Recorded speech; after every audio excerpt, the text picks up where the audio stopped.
Like, I screwed up the YouTube sound. How long have we been doing this? It's fixed now. And we're back. This is why you don't turn shit on. Oh. Yep. Craig, it's Normally I do. I fix everything. now. This is when he doesn't have problems. Yeah, exactly. It's my fault. He hit the go button well before we were ready. Yeah, to I go. already know. I had the wrong cord plugged in. John had a premature go today. The wrong cord was If plugged it in. wasn't for him, we never would have figured it out. So. Yeah. Yeah. Thanks, Craig. Thanks, Craig. Yeah. I mean, the good thing is it was recording. Only YouTube wouldn't have heard us. So, but we're fixed now. We're good now. The whole time I could talk whatever I wanted. But yeah, check out. That's me. That's you. Yeah. I'm not going to fix it. That's super annoying. We're just going to run an echo Yeah, in check the out background the whole time. revivalmotoring.com. Tell a friend, subscribe on your favorite podcast platform. If you listen on Spotify, you can subscribe. If you watch it on YouTube, you can subscribe. Each show has their own respective channel on each of the platforms. And share it on your stories, whatever. Tell a friend, whatever you can do. If you listen to everything and you want to help us a little more, we have a thing called Bucks for the Boys. Bucks for the boys! Bucks for the Boys is our value for value method that helps keep the lights on here at the studio. It helps pay for all this equipment, helps pay for the hosting. All this stuff does cost money, and every little bit helps. So you can sign up for Bucks for the Boys, and that gets you entered to win the Bucks for the Boys contest monthly. The first Wednesday of the month, Revival Motoring will pull a name from active B4B subscribers, and you win a care package. Usually it will include a menagerie of whatever the current Revival Motoring offerings are. Like right now, you'll probably get a detail kit. So check that out. There's not a ton of subscribers, so your chances are pretty good. So we appreciate everybody that does subscribe. Big shouts to our past winners, current subscribers. And you can always send a one-time donation if you just send that to info@revivalmotoring.com on PayPal. And if you send a message with your donation or a note when you make a purchase, we'll always try to read it on the show. You can also leave comments on Apple Podcasts, Spotify episodes. So leave them wherever you can. Share the Instagram stories. All that stuff helps. So thanks, everybody who does that currently. We appreciate it. Gentlemen, do you have any callbacks? I'm sure I have some. Yeah, you were not here last week because you were You could have a few. Yeah. Florida. Florida. So tell us about your trip. Florida. Trip was good. For the first time, I think in a long time, that I rode every goddamn ride my wife wanted to go on. Really? Yeah. Normally, I don't know. Honestly, after the Universal experience I had with the Rip Rocket, that just fucking traumatized me. Ruined you? Everything Yeah, else is just gravy. Well, yeah, sure. I don't fucking care. Are you not a ride guy? Not really. I'll do it if someone's like, "Oh, I'll fucking suffer for you." Yeah. I'll fucking take it. You know. If you need a buddy that bad, I'll be that buddy. But So like, if you were there by yourself, you would just go. I would "Yeah, just not go. Let's go. I wouldn't go at all. If I was going by myself, I would just not Just not fucking even go be anywhere. there. I'd be Yeah. at the Be fucking drunk bar. in Germantown. We went to Disney, had a great time. Disney Springs is my fuck. This is where I just shine. I just can just bar hop all fucking day long and then park my ass at a bar and just eat and drink and just call an Uber. Yep. That's me. And but overall, great time. I will say this: I got the opportunity to ride Guardians of the Galaxy. It wasn't there the last time we went. Phenomenal ride, great ride. We went on it twice. It was great. So, what are we doing? We want a pizza? No, I don't know what. This is one of my news websites. Yeah, you better want to shut that down. I don't know where it's coming from. What have you done? So, and then I had the opportunity to ride Tron, which is another new ride, and that was fucking awesome Yeah, 'cause too. what- Very Tron- uncomfortable. Tron but fucking, Ares, the new movie's coming out. yes, that's Yeah. coming out. Yeah. There's So a photo of my nephew riding the Tron ride, and it is just the most hilarious thing. He looks like he's skydiving, going about 200 miles an hour. Like, He's like, it's his literally face is, like stretched back. we were walking to the ride, and it's like inside and out. It's in the dark. It becomes outside, and then it's like, oh, okay. And then we got on the ride, and then we're like, I love the hey, you know, when you sit on the bike, like when you sit in the cart or the bike or whatever, however you want to explain it, you got to pull everything. It was very short. Well, I don't think anyone caught all that. Waiting, I'm just waiting for. Nope, didn't come back around. I'm like, all right, well, that was a fuck. Talk about briefing. Yeah. That was it. And basically, you fucking get on. Basically, it's like a rice rocket. Yep. You get on, a thing comes on your back, super loose, Yep. and then things climp your fucking calves, and that's it. Wow. And you're just like, all right, fuck it. I'm reading some Really? reviews right now that this ride is based on one at the Shanghai Disney. Yes, it is correct. And no rules. and a couple No people safety, no nothing. that did both said, I'm happy to report that both versions of Tron are exactly the same. Oh, I that's loved it when I first awesome. rode it in Shanghai in 2016, and I'm happy to report it is exactly the same here. Oh, that's fantastic. So I thought it was great. Good ride. Very uncomfortable because you're like looking up. You're like looking forward, and you're like literally bent over. You never rode a rice rocket? Oh, I have. It's the same thing. It's No, not no. comfortable. It's You're not. you're more comfortable in a rice rocket than this. Okay. All right. And then we got off the ride, and then we're just like walking back, and you know, people coming over you, and the next car is coming over, like that doesn't seem as fast as we were really going. Like that doesn't even like we're like that. Yeah, that's it, exactly it. Yeah, that's what my nephew looks like. I can't believe they got that picture of Mark. Yeah, Like, look at him. Like, just like him. When did you get glasses? it was so fast. When Yeah, did you go to Shanghai? yeah. It's crazy. And then you walk over next door to Space Mountain, and it's still the old shitty cars, and like literally you go up when you're going up. Like, you know, you like if you're smart, you realize where you are in the track, and you're like, "Whoa, we got to go up sometime." And then it like hits up, and literally not your ass comes off the seat. The cart feels like it takes off the track for a second. Like, motherfucker, they have done nothing with this. No one else has said anything. So, Tron was cool. Guardians of the Galaxy is way better. But it was overall great trip. Great trip. My wife fucking kicked ass. She fucking booked so much stuff for everybody, time wise, with fast passes, the lightning, all that bullshit. That I thought the fast pass was done.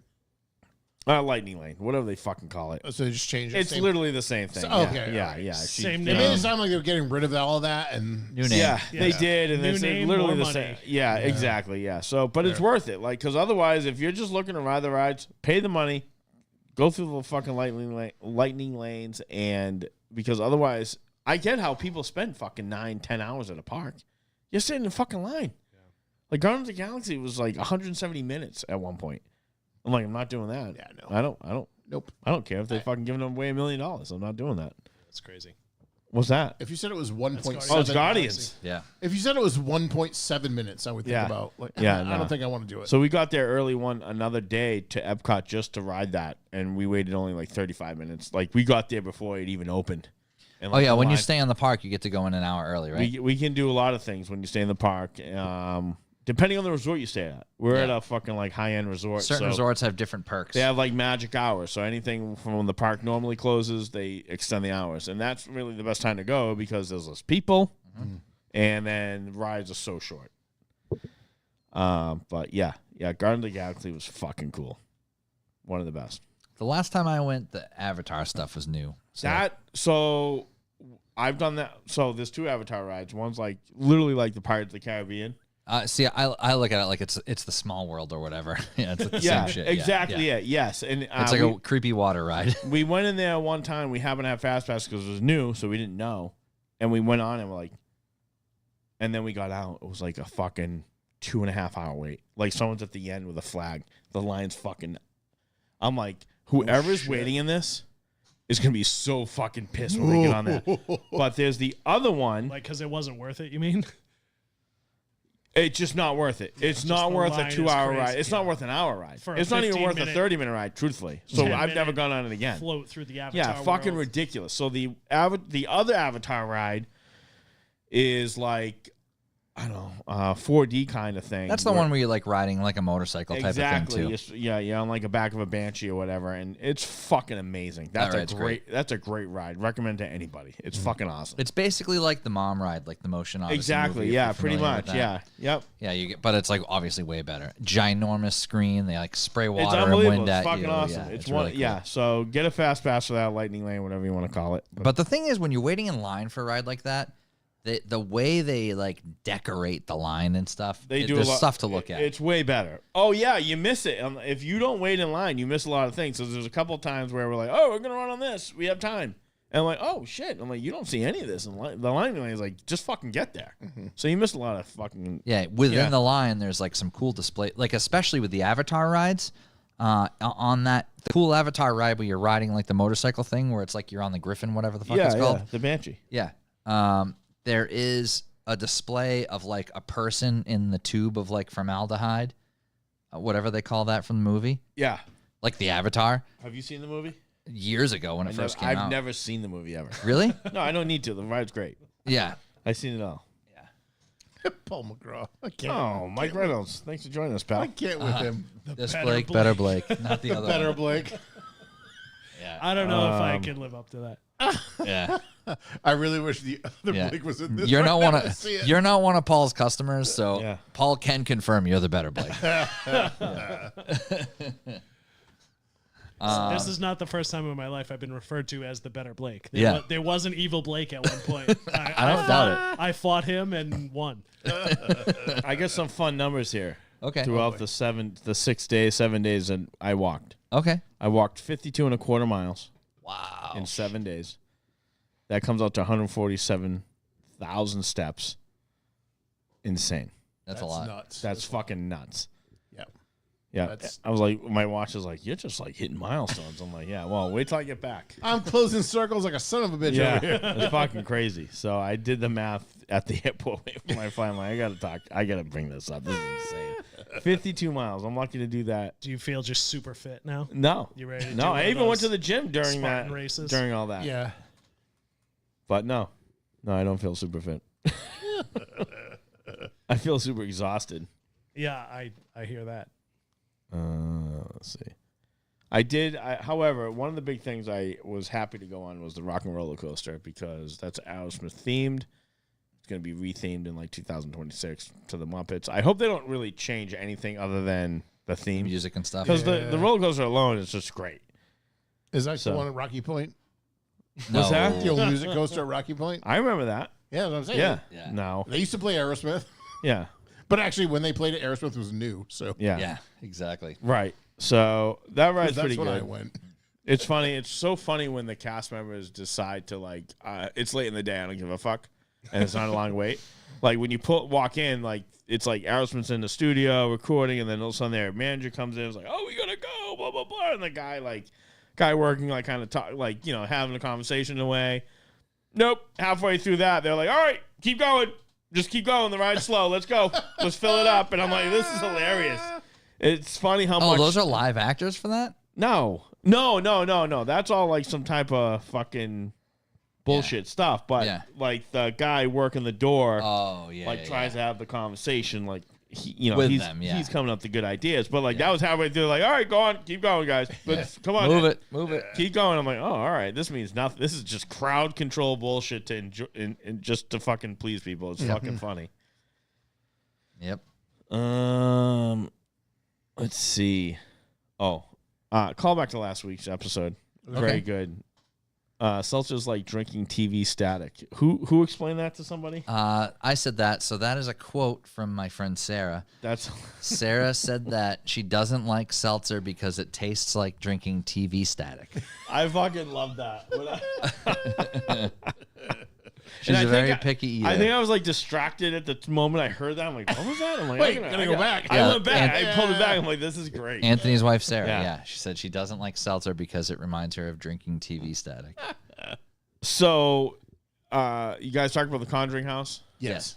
What do you guys know? I didn't follow up. I had a note in here to follow up, and I didn't follow up on details of what happened. So Matt Rife and a partner bought it, but they're going to auction it off on Halloween. Yeah, that's insane. That's pretty much all we know. So they did buy the house. They did I buy it. believe so, yes. That's insane. And they bought the rights to the Warrens Museum collection for 5 years. Yeah, that's weird. That's weird. There's like a year on that. Daisy calls seltzer Hurdy water. Yeah. But I thought I Daisy think liked Daisy's seltzer. like 7, Seltzer's right? so She's 7 or good. 8? I love Lots seltzer. of little kids. You I like know, seltzer? They, I was like way too into seltzer for a little while, and I've scaled it back to like now I treat it like soda. Like I have like one a day, and that's it. Yeah. Yeah, but 'Cause so I much was- better. I would drink like 35 of them. Instead I don't of think that's drinking is that real a water. problem? I don't know. It can't be good for you. It just Why not? I don't brought know. 2 just for my time here. He brought it for show. It feels like it can't be good. It's too I good. like this one because it tastes like staticky suntan lotion. So yeah, that's true. That's exactly What yeah. was the joke? There was a guy who was like, "Yeah, I went to the dentist. He told me to stop drinking seltzer because it was ruining my gums." And Yeah. here I thought There's it was no all the way. coke I did in the '80s. There's no way. Yeah, it's supposed to be like bad for your like calcium and Yeah. What? He's like, here I thought it was all the coke I rubbed against my gums. It's just carbonated water. all my friends' kids call it spicy water. I don't know. Spicy what's water, yeah. Spicy water. I'm not advocating. I'm just saying what I've heard. The That's stuff all. that kids consider spicy is hilarious. Like Yeah. they say pepperonis are spicy. It's like God. your Yeah, your kids. entire palate is candy. No. Yeah, smart. Yeah. Smart. This does smell bad. This smells Have you bad. tried it? I haven't This is even. actually- Yeah. Now I have. Yeah, to. so this drink we have in these small cups, it is a It kind of smells like a foot, yeah, it's called but it tastes good. It's called Boardwalk It Orange tastes Creamsicle. so good, right? Indulge in the deliciousness of our orange creamsicle. A dreamy blend of tangy orange and creamy vanilla. I'm gonna say the smell is the cup and not the Okay. drink. No. How does something smell bad but taste good? don't Like, know. it's Hold so- on. Here, Hold it's on. so yeah, addictive. smell in the can. It ain't the cup. Yeah, it smells like. Oh no, it is. I have to feet. say, I love how you sniffed it. I don't need to. I smelled what's there. Yeah. It smells like. And you're like, oh yeah, ta- it smells it tastes terrible. better It than tastes it great. smells. I'm like, It me, tastes I put really it down good, yeah. immediately. I'm like, we need to talk about the smell first. Before I ingest anything. Did you taste it yet? No. Taste it. The person that it's- gave it to us said it tastes really good if you like creamsicle, but it smells bad. So be prepared to have a bad smell on the nose first. And it does smell bad. It's like orange soda But it adjacent. tastes delicious. Tastes good. But it smells like plasticky feet. I'm gonna tell you, I taste what I smell a little bit. Really? No. A little bit. Oh yeah, I'm lying. He made like it up. this- Well, you're benefits known me. to lie, Mark. That's not on this show. Maybe in my actual home life. Yeah. Here I'm honest. I can't place what it smells like. Yeah, It's shit. not. Yeah, it's a weird. It doesn't smell good. It does not smell good. it's not a but pleasant the taste smell. is not terrible. Which usually smell and taste go together. So Ryan, you have callbacks? I have a couple. So we dropped Emma off at college a couple weeks ago, right? And Yep. she's having a great time up there, making friends and doing her whole thing. But before she left, She smells shit like this. she probably does. Before college she dorms smell like left, feet.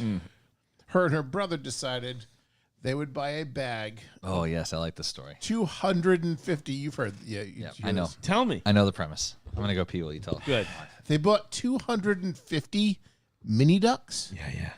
They're like this big. They're all over your house. Fucking everywhere. Andrew's involved in this? Oh, he is a mastermind. Are you fucking serious? They numbered them, those psychopaths. That's a problem. There's a How number on many? the bottom, 250. Why? They need more time. They have too much time in their hands. They started this weeks before she left. That's we not did good. not know that. Doesn't help anything. We've only found about 80. So, and I know she did hide a 20 or so at my mother-in-law's house, and she hid 20 or so at my mom's house, which she's found a few. But I got in the shower last night, and there was one on top of the shower head. It's been there for a month, and I didn't see it. How the fuck I didn't see it? Why ducks? No one owns a Jeep. Shower for a month? Did It's you been in even the shower take it for a out? month. What the fuck was that? Did you pee down your leg? Seriously? John, Down the hallway. I You texted, need to like count Mississippi's or something because we all are clearly judging how long Yeah. you just came, how quick you just came back. not me. That seems appropriate. Yeah. No way. That was fine. Yeah. Me and Blake have pissed together so many times. He knows it's real.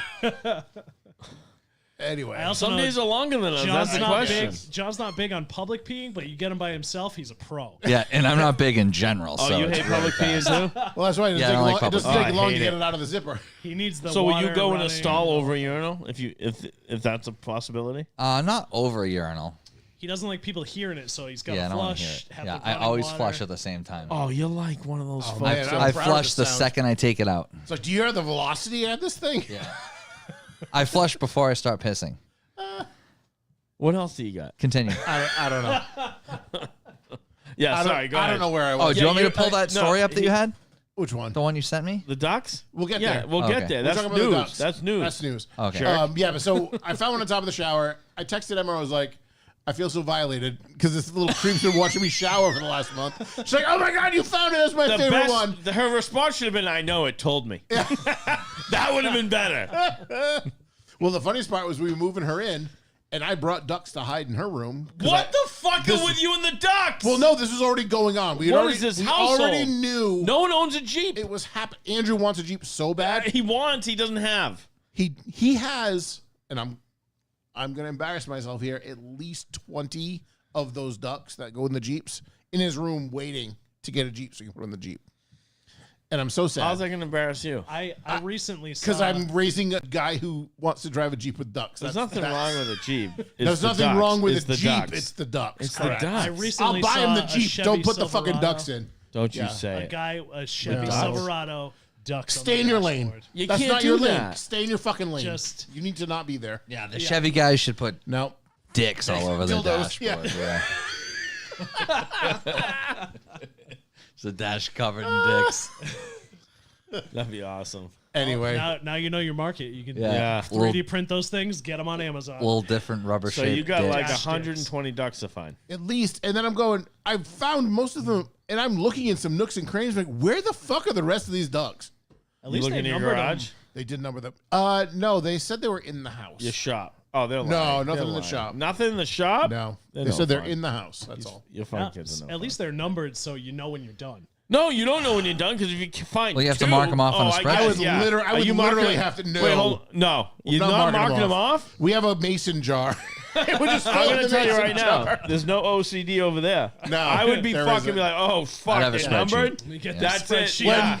When we die and How many you say? 200? I'd Yeah. be marking check. somewhere check. along the lines, we're gonna die, and Emma's grandkids are gonna find the last duck somewhere. It's going to be like that scene from the They hit it on Titanic. your mom's side? Oh, yeah. Did she find them? 200 Most of them, yeah. How many? How many's over there, you know? I think 25, and she's found like 20 of them.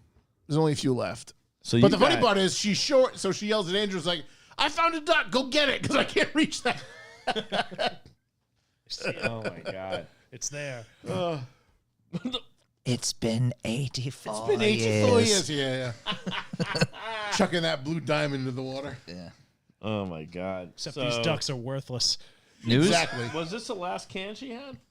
I don't know why she gave this to I us. hope I but think it was she the said only wanted to can she try it. had. Yeah, that's weird. They said it was like a promo. And John's like, I'll take that. He takes candy from a stranger, so Anytime. News, Ryan? Yeah, hit the news. get it. I got a couple.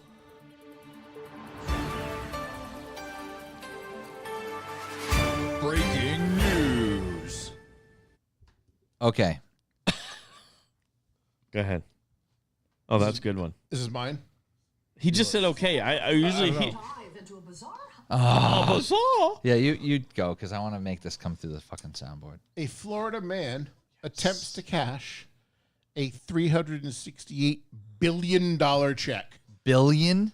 I sent you the picture. Please bring it up because this is the greatest thing I've ever seen. He turned the corner and went down the hill with the zeros. Let me pull it up. Wait, I used to do that in grade school. Went down. Wait, your kids are super young. Can they write checks? Do they know how to make out a check? I mean, Emma legally has a check.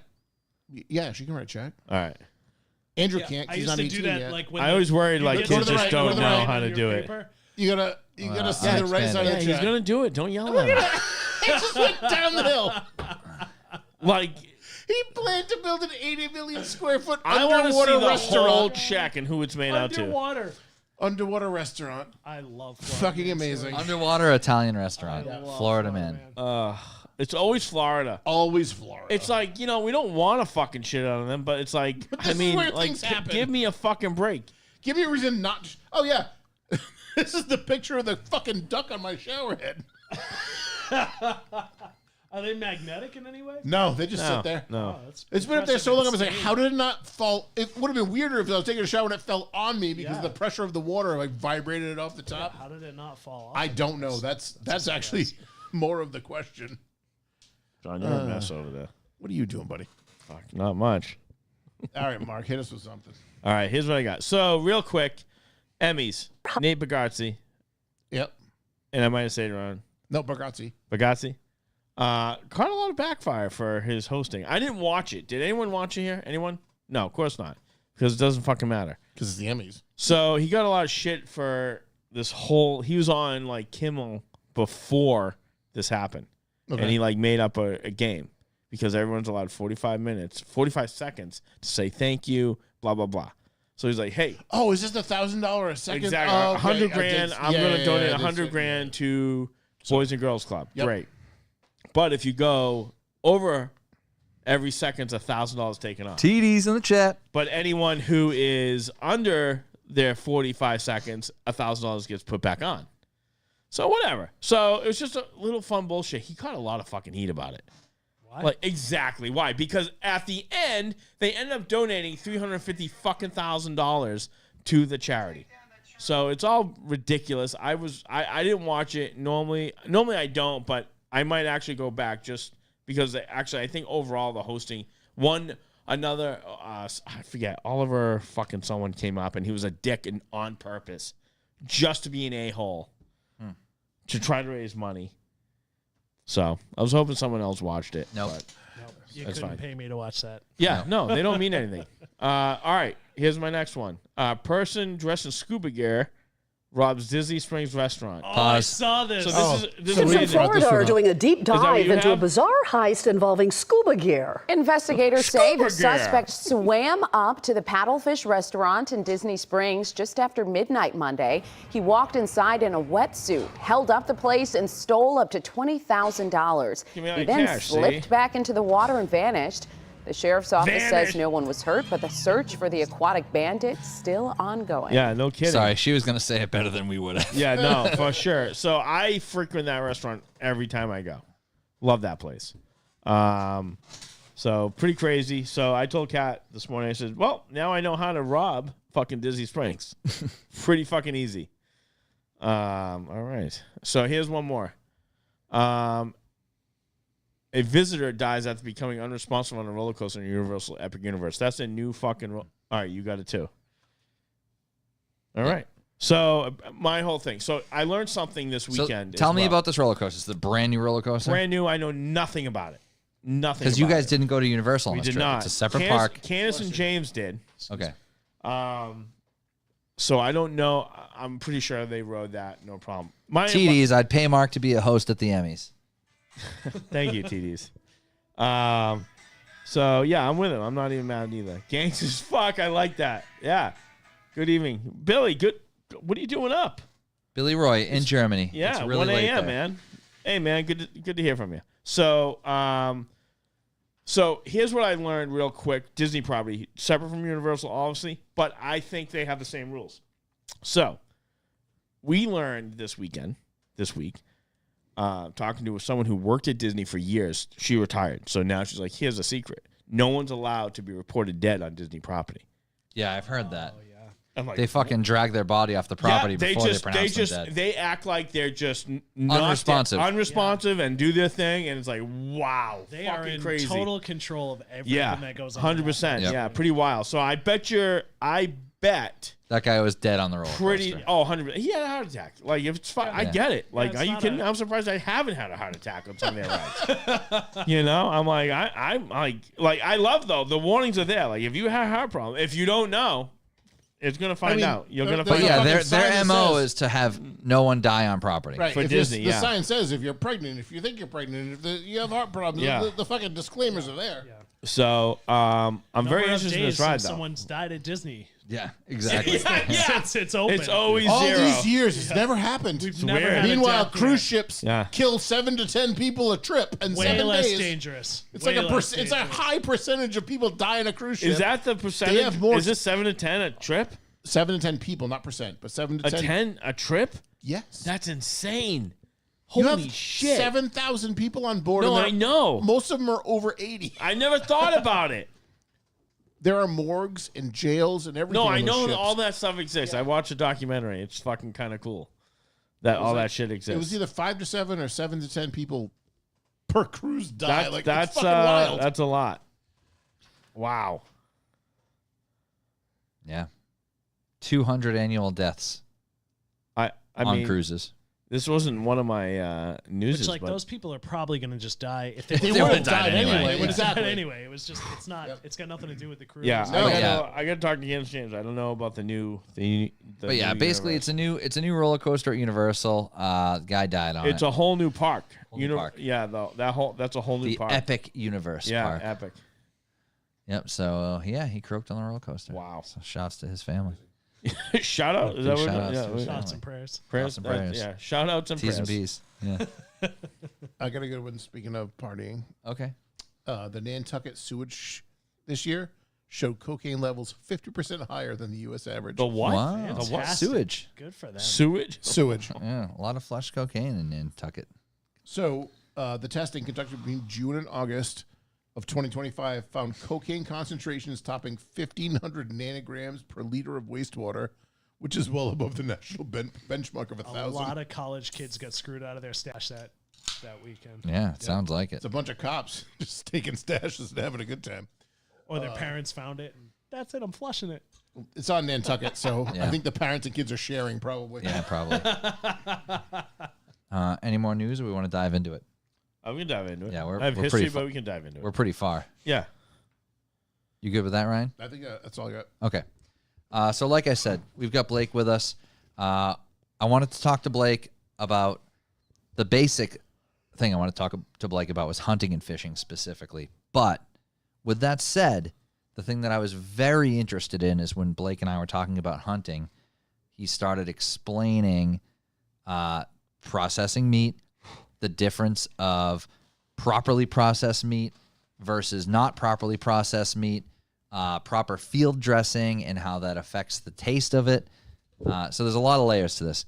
When people, I think most people have probably tried venison at some point. Have you guys? Oh, yeah. You've tried venison. You've tried venison. My neighbor catches one a year and make chili. It's Yeah. No. delicious. So you've had it. It's delicious. Mark, you like it? He only had the back straps once. That's Yeah. like the bake. That's like the bacon of the. That would be like the tenderloin. Okay, tenderloin. Yeah. All I know is he doesn't share it very often, and I got to get it one But time. I mean, That's you like guys. a nice steak. Yeah, That's like a really good they like do that in the field and eat it, cook it there, and eat it there. So in general, I think a pretty common thing you hear is that you hear people say, "Oh, it's all right, but it's gamey," you know. And Blake explained probably where that comes from, and I was blown away. And I'm like, "Stop telling me this. We have to talk about this on the podcast." So I guess let's start at the beginning. Blake, you live near the ocean. You've always kind of been grown up around fishing and boats and stuff, right? Correct, yeah. And growing up, my dad and I used to do like an annual trip up to the White Mountains in New Hampshire. Yep. And we just fished the whole time. Man, my dad's not a big fisherman. He's not like a big outdoors guy, but it was what I wanted to do. So he was a good enough dad to take me and suck it up, and we'd have a good time. But like, yeah, we would fish for like 3 straight days. Interested in it from a young age. Yeah, Yep. yeah, for sure. And then when was the first time you tried hunting?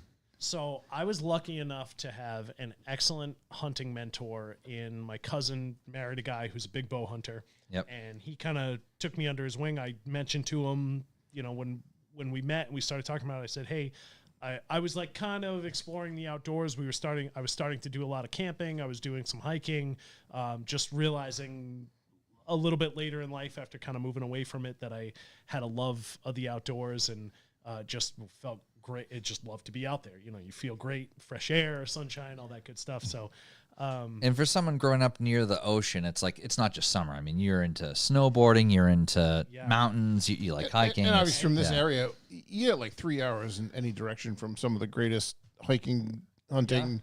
Yeah. And you go to the other, like snowboard, whatever you want to do. There's the a lot of- possibilities are endless. a in lot this of area. opportunity in driving distance. Like some other places in the country, it's like, well, it would be an 18-hour drive to drive Right. to the nearest mountain. So it's like just not a thing for me. So a lot of opportunity there. And it is in terms of growing up like near the ocean, the ocean's kind of like 4th or 5th on my list. Like I enjoy saltwater fishing. I enjoy going out boating and at the beach and stuff, but just the outdoors in general is higher than that, even if it's just like a mountain area or not the beach, you know. Yeah. So yeah, grew up, did some fishing. I worked around boats after high school, but then later in life I started to get into it, and I had an excellent mentor in my cousin's husband who I told him that I wanted to get into hunting. And he said, okay, first step is you need to go take your hunter's safety education course. And so I went and I took it. And then once I think that a lot of people probably ask him about it. And that's the hurdle that he gives them is like, are you willing to put this work in to at least take the first step? So yeah, if you're not going to do this, then there's nothing else to talk about. Yeah, we don't even have to go there. So I did that. And I said, let's go hunting. So I think by the time I got squared away, all the major seasons for like whitetail deer and turkey and everything had closed. And it was like middle of January or February. And he's like, all right, well, let's go. I had gone out. I bought a shotgun. And so now for the listeners, assuming people don't know what we're talking about with seasons here, we're in Massachusetts. Yeah.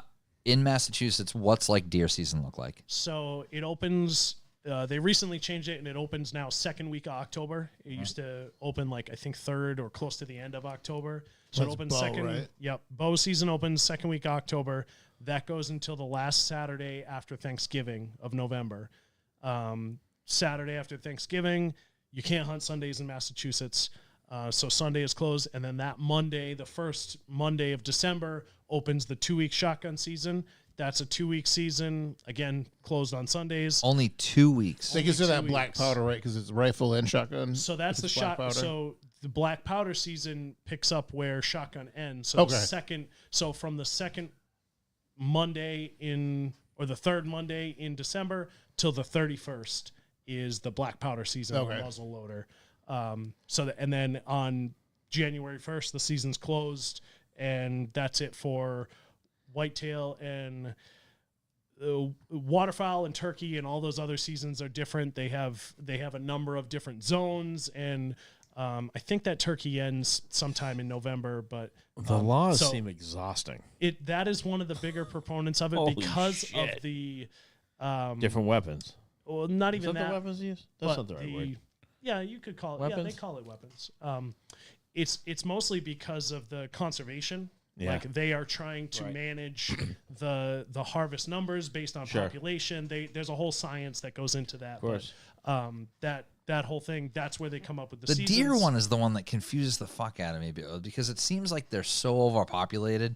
Like, how is the season only 2 weeks for Well, rifles? that's a decision the state would have to make. But I mean, Yeah. a lot of places are the gun seasons are short. Yeah. Yeah. Even in places where the gun season is a bigger deal, like in Pennsylvania or Wisconsin or Is something. that still like short. because there's maybe more kills, more accurate kills? I don't even know. So there's no question that hunting Yeah. with a gun is the most effective Yeah. way. I mean, you have a much further extended range, and it's just much more. It's just way more effective. Like Sure. if you could tell me I could pick anything forever, and just to put meat in the freezer, like just to feed myself and my family, the gun is the way to go. But yeah, I don't know what the dates also coincide with their breeding season. So like Okay. there's That's a lot interesting. of activity that's going on during the fall because of the breeding season that's going on. So the hunting seasons coincide with that, but it is all based from a conservation standpoint of like what can the population handle versus like when these dates are. And every year it's a little different. No, it's the same dates almost every year unless So they make changed it Right, recently. but do they change the permit counts? Because They will. So, Yeah. and the state is split up into 14 different zones, and different zones get different amount of permits. Oh wow. But the other thing is also because their breeding season is in the fall, there wouldn't be like a spring breeding season because that's when they're all giving birth. And then it takes them all summer to raise the yearlings into like deer that can survive on their own. So by the fall, the skippers and yearlings that were born in the spring are old enough to survive on their own so that they can, if their parents were killed during the hunting season, they would be fine and they can, it's not like a Bambi Sounds situation. so bad. Now. yeah, but The no, parent- but that's the the parents shit are probably that, gonna die. The kids will be fucking fine. I will say nature is metal. nature is metal. Nature is metal. Well, they do not care. and if that's the they're- thing. Like, I get annoyed when people like don't follow fishing rules. It's like you see people like taking fish out of the water and like saving them in a bucket, and then they end up throwing them away. They don't even eat them half the time. Billy called 2 guys out when he was fishing. When he was here, he Good. was over by the Powder Point Bridge, and he called one guy out. Yeah, He goes, "Oh," he's like, "Oh, well, that's under the limit." Yeah. or over. The guy's like, he could tell the guy was like, fuck you, dude. Yeah. I was taking this regardless. And Billy was like, yeah, I'm calling you out. No, fuck Just that. saying. Can't take that. The problem is if And that's everybody yeah. takes a fish that's over or under, Yeah. it's just going to fuck up the population more and more for everyone else that wants to fish. And you know what? Like, I personally, like, even with freshwater, it's like, I have no desire to eat a freshwater fish, like, unless we're, like, on the ice in Maine or something. Like, Yeah. I'm not going to catch a panfish here and eat it. I'm just going to enjoy my time fishing Yeah. and throw it back. But it's just so ridiculous. So many people, like, string them up by the gills just to take the picture with 10 fish. It's like, I've what the eaten hell a are we freshwater, doing? a largemouth bass. No good. It's not worth it. It's not worth it. It's not worth Yeah, there's not many freshwater it. fish Is that I'm literally interested in. not worth No. cleaning doing all the work to get to that point. No, it's just follow the Stupid, rules because yeah. the point is all the rules have a reason. And it's the same thing with deer. And it's based on population, and Mm-hmm. it's based on like whether we're talking fish and they do a lot of, like, my dad's involved with the Westport Watershed Alliance, and they talked about the fish population for stripers, because, like, that's very strict. There's a very Yeah. small slot limit with that. Huge slot. They're all over that. Yeah, And 28 to 31, right? It's based on science. It's based on population numbers and herd health, and, like, for the deer, the same thing. The tags and the permits, like you were saying, that's different for every zone and every state. It's based on population numbers. So yeah, like John, where you were saying, where there's in this part of the eastern part of the state, it's way overpopulated. They are invasive here, Yeah. but not necessarily in the whole state. And for that reason, like, the antlerless tags, which is tags for either a doe or a young buck that has antlers less than 3 inches, are unlimited in the eastern part of the Okay. states, for, like, the Martha's Vineyard, Nantucket. Wow. Oh, Martha's Vineyard Cape especially. Cod. Yeah. Yeah, they're so Overrun with deer. overpopulated. Have you that hunted on the vineyard before? I went once and ended up not hunting because I just couldn't find a suitable area. Yeah. I went and scouted a couple areas, and there was just, like, so many people that I just said, man, we'll just enjoy our time here. I had everything. I brought all my tree stands. I brought my bow. I was ready to go, but Yeah. I didn't end up doing it. And there's more to hunting on the vineyard than I realized, because there's additional, like, you need tags for your tree stands. You need tags Oh, wow. for certain public It's areas. almost like you're in another whole state. Yeah, Almost. it's another whole, like, level. There's of, another level of jurisdiction. Yeah. yeah, exactly. So So I know, like, I live behind a potato farm, and they get nuisance permits. yeah, So my neighbor, who's a hunter, knows the people who own that and can hunt off of their nuisance permit. Oh, nice. He doesn't generally. He does it by the book. He does, gets his depending tags and does on- that. But if the farmer says, "Hey, we're over," and he'll go out there, and that's not all the time. It's been only a couple of 2 or 3 years in the last 15 that I've known him. Yeah. So, but yeah, it's like there's other special things above and beyond the regular things you can. And then that being said, it's not like you don't get a lot of tags. So every hunter in Massachusetts gets 2 antler deer tags. So depending on how much meat you want to eat, I mean, an antler deer can weigh anywhere from 100 to 250 pounds. That's a lot. So you generally get 30% yield. So a 200-pound deer, you're looking at like 60, 65 pounds of meat. Yeah, it's a lot of meat. Yeah, That's a lot of fucking that's a meat. lot of meat. Yeah. It's a lot of steaks. It's a lot of and then- Considering like a burger gets like a quarter pound. Yeah. Right. Yeah. Like you Yeah, do one- that.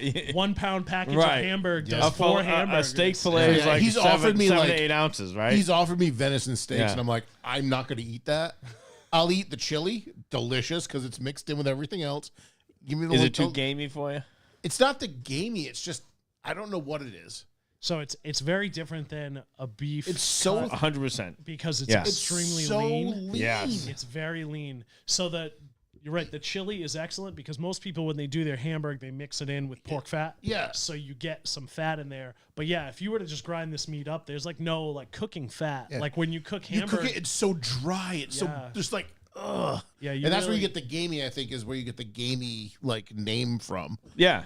So a lot of people use that word gamey, and I wanted to talk about that a I little don't bit. think Yeah, anyone let's talk really about knows what that. that. I don't means. know that any. Nobody 'cause I'll knows ask- what it means. I'll ask it like, what Yeah. do you mean by gamey? Yeah, They're like I don't know. It's I just don't- Nobody knows what Yeah. it means. It's provocative. everyone thinks they know what it means. people going. Yeah. So, I think that maybe the best description I've heard is maybe like an off flavor or Yeah, a bitter exactly. taste. Yeah. And there's a couple of Like places, it's got a funk. Yeah. Yeah. I don't think it has a funk. No, It's funk, more of a no, texture. No, Well, no. and- texture. Yeah, like if you Interesting. overcook pork and you're chewing it and chewing it and chewing it, I think All that's right. where people get the Okay. gamey So yeah, All right, so all right. from. So I think there's a couple different things that are going on. All right, why don't we go around the table here? When someone says gamey, what's your explanation for it? John, I think go it's ahead. a funk. Funk. I think it's too chewy. Too chewy. Yeah. Flavor. You think it's a flavor thing? Yes. All right, so I can What do you address- got? I don't know what gamey means. I've never described meat as gamey. I don't know that that's like a thing that like there are other things that I would say about, like, I could say like, yeah, that's too dry, or yeah, this meat has a funk, it smells bad, or it Yeah, has no. a bitter taste or whatever. And that's all a result of like a number of different things that happen, whether it's handling. This is what he explained to me. The field dressing stuff Yeah. is crazy. So a number of things can happen. So first of all, we were talking about the fat on a deer. Yeah. Deer have fat, Yeah. but their tallow is not tasty. So like Okay. beef fat is delicious. It's got this Pork nice, fat, yeah, pork fat shit is like that. delicious. Yeah, It yeah. tastes really good.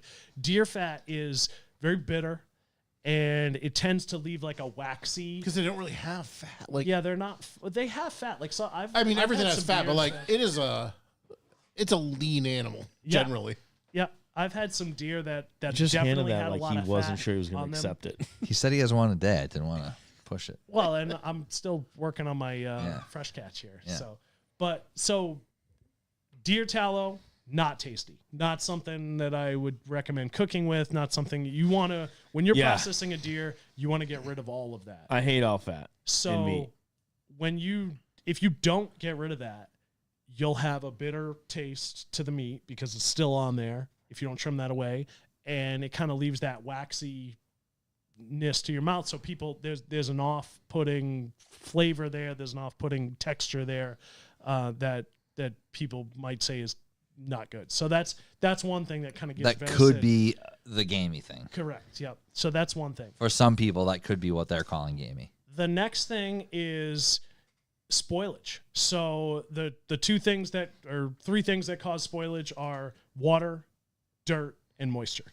So when you're handling the animal in the field after you killed it, when you're handling it, when you're processing it out, like trimming all your meat and packaging it and all that stuff, if your meat gets too warm, it gets dirty, or it gets wet, it's going to start to spoil. Those are the things that spoil meat, and spoiled meat probably tastes like shit. I don't know that I've ever eaten spoiled meat, but I would imagine it's not good. But like you were saying, all like right, one all thing right, that you hold said was on. like spoiled doesn't necessarily mean it's gonna hurt you. It just No, might it affect just- the flavor. Correct. All right, It's all not. right, There's all a right. million levels of, spoilage is a sliding scale all the way from like to like this meat is rotten and it'll make you sick. Yeah. To like it just tastes. It just has a little funk. Yeah. Yeah. Okay, hold on a second.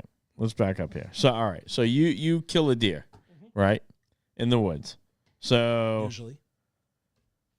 all right. So, obviously, do you bow hunt too? I do everything. All right. So, like, if you shoot something, it doesn't drop dead. You're chasing it. Right? Is that that's the consensus I have of hunters? So again, it's different depending on what you're using. Yeah. Usually with the gun, they just, it's so devastating that they're gonna fall down and Yeah. die pretty much right there. And if not, you have the opportunity to shoot them again. Yeah. Especially with the shotgun, it's Right. easy to have a follow-up shot and just put them right down right there. That's ideal. You want them to go as quickly and as painlessly and all that Sure. as possible. But also it has an effect on the meat. So an animal that suffers is going to be stressed out. For the longer they suffer, the more they're stressed out. It's going to affect the taste of it. Bow hunting is a little different. They don't always die immediately. Even a well-placed bow shot, the deer will typically go between 50 and 100 yards before they bleed enough to die. So that's still pretty fast. That's you're talking less than a minute, but they can go a long way in a But minute. 50 to 100 yards in a circle, and you don't know which way they went. Like, ooh, Yeah. So So you're chasing them down. what you typically, the rule of thumb is, even if you think it was a good shot, you wait 30 minutes, and 30 minutes. Yeah. I don't Yeah, have yeah. the patience for hunting.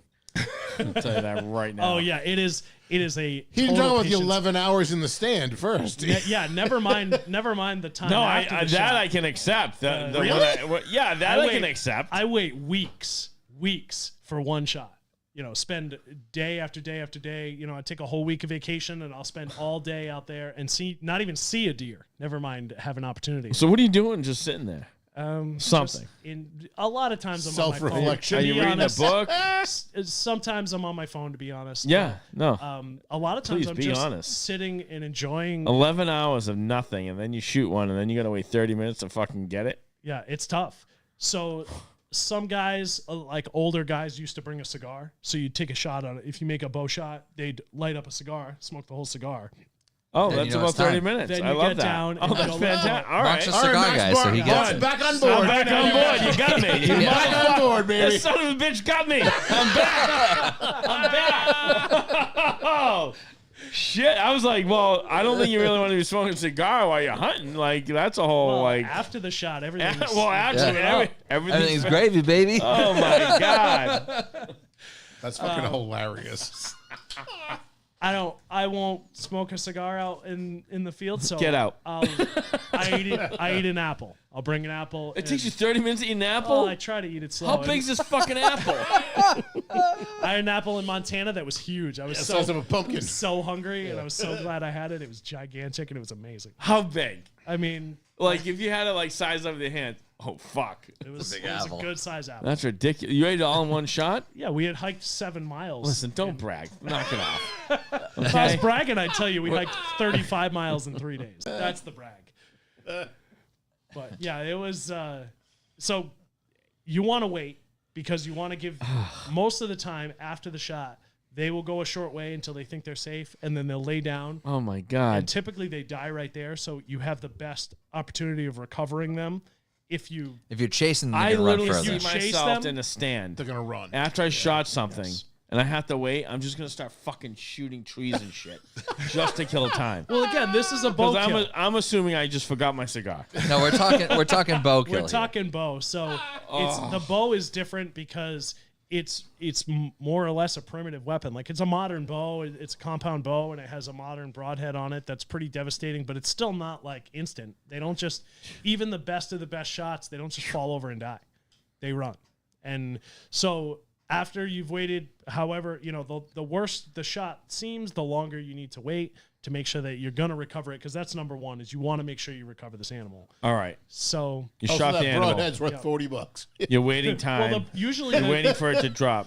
How do usually you... the arrow goes clean through. Sure, okay. So like I make What? the shot and I Wow. can mark the impact location because my arrow's sticking out of the ground, and I actually use an LED lighted knock in the back of the arrow. No shit. So that it lights up after you shoot it. So I can easily go back, find my arrow. Yeah, but how do you know which way it went? So that's part of when you make the shot, your adrenaline is going crazy. So that's the hunt. That's the hunt. Not so Well- much finding what to shoot. The hunt's after. I mean, Well, probably both, really. the hunt is getting the opportunity to make the shot. So you're trying to set yourself up, and there's a million different ways to do this. Guys hunt from the ground. I hunt from a tree. Guys hunt from like a saddle where you just kind of hang a rope with like a rope seat and just will climb. They can climb in any tree and be mobile. There's a million ways to do it. But Holy I shit. primarily use a tree stand. So I'm trying to put that stand in a place where a deer is going to walk by in range to make a shot. That's a good, accurate shot so that I make an effective kill. I want the fastest, I want these animals to suffer as little as possible. And also I want the best quality meat out of it. So that's those two things go hand in hand. All right, we kind of jump ship on the meat thing. Yeah. So, okay, so what I know from fishing with tuna, Yeah. the longer you got to fucking fight that fucking tuna in, the more it cooks itself.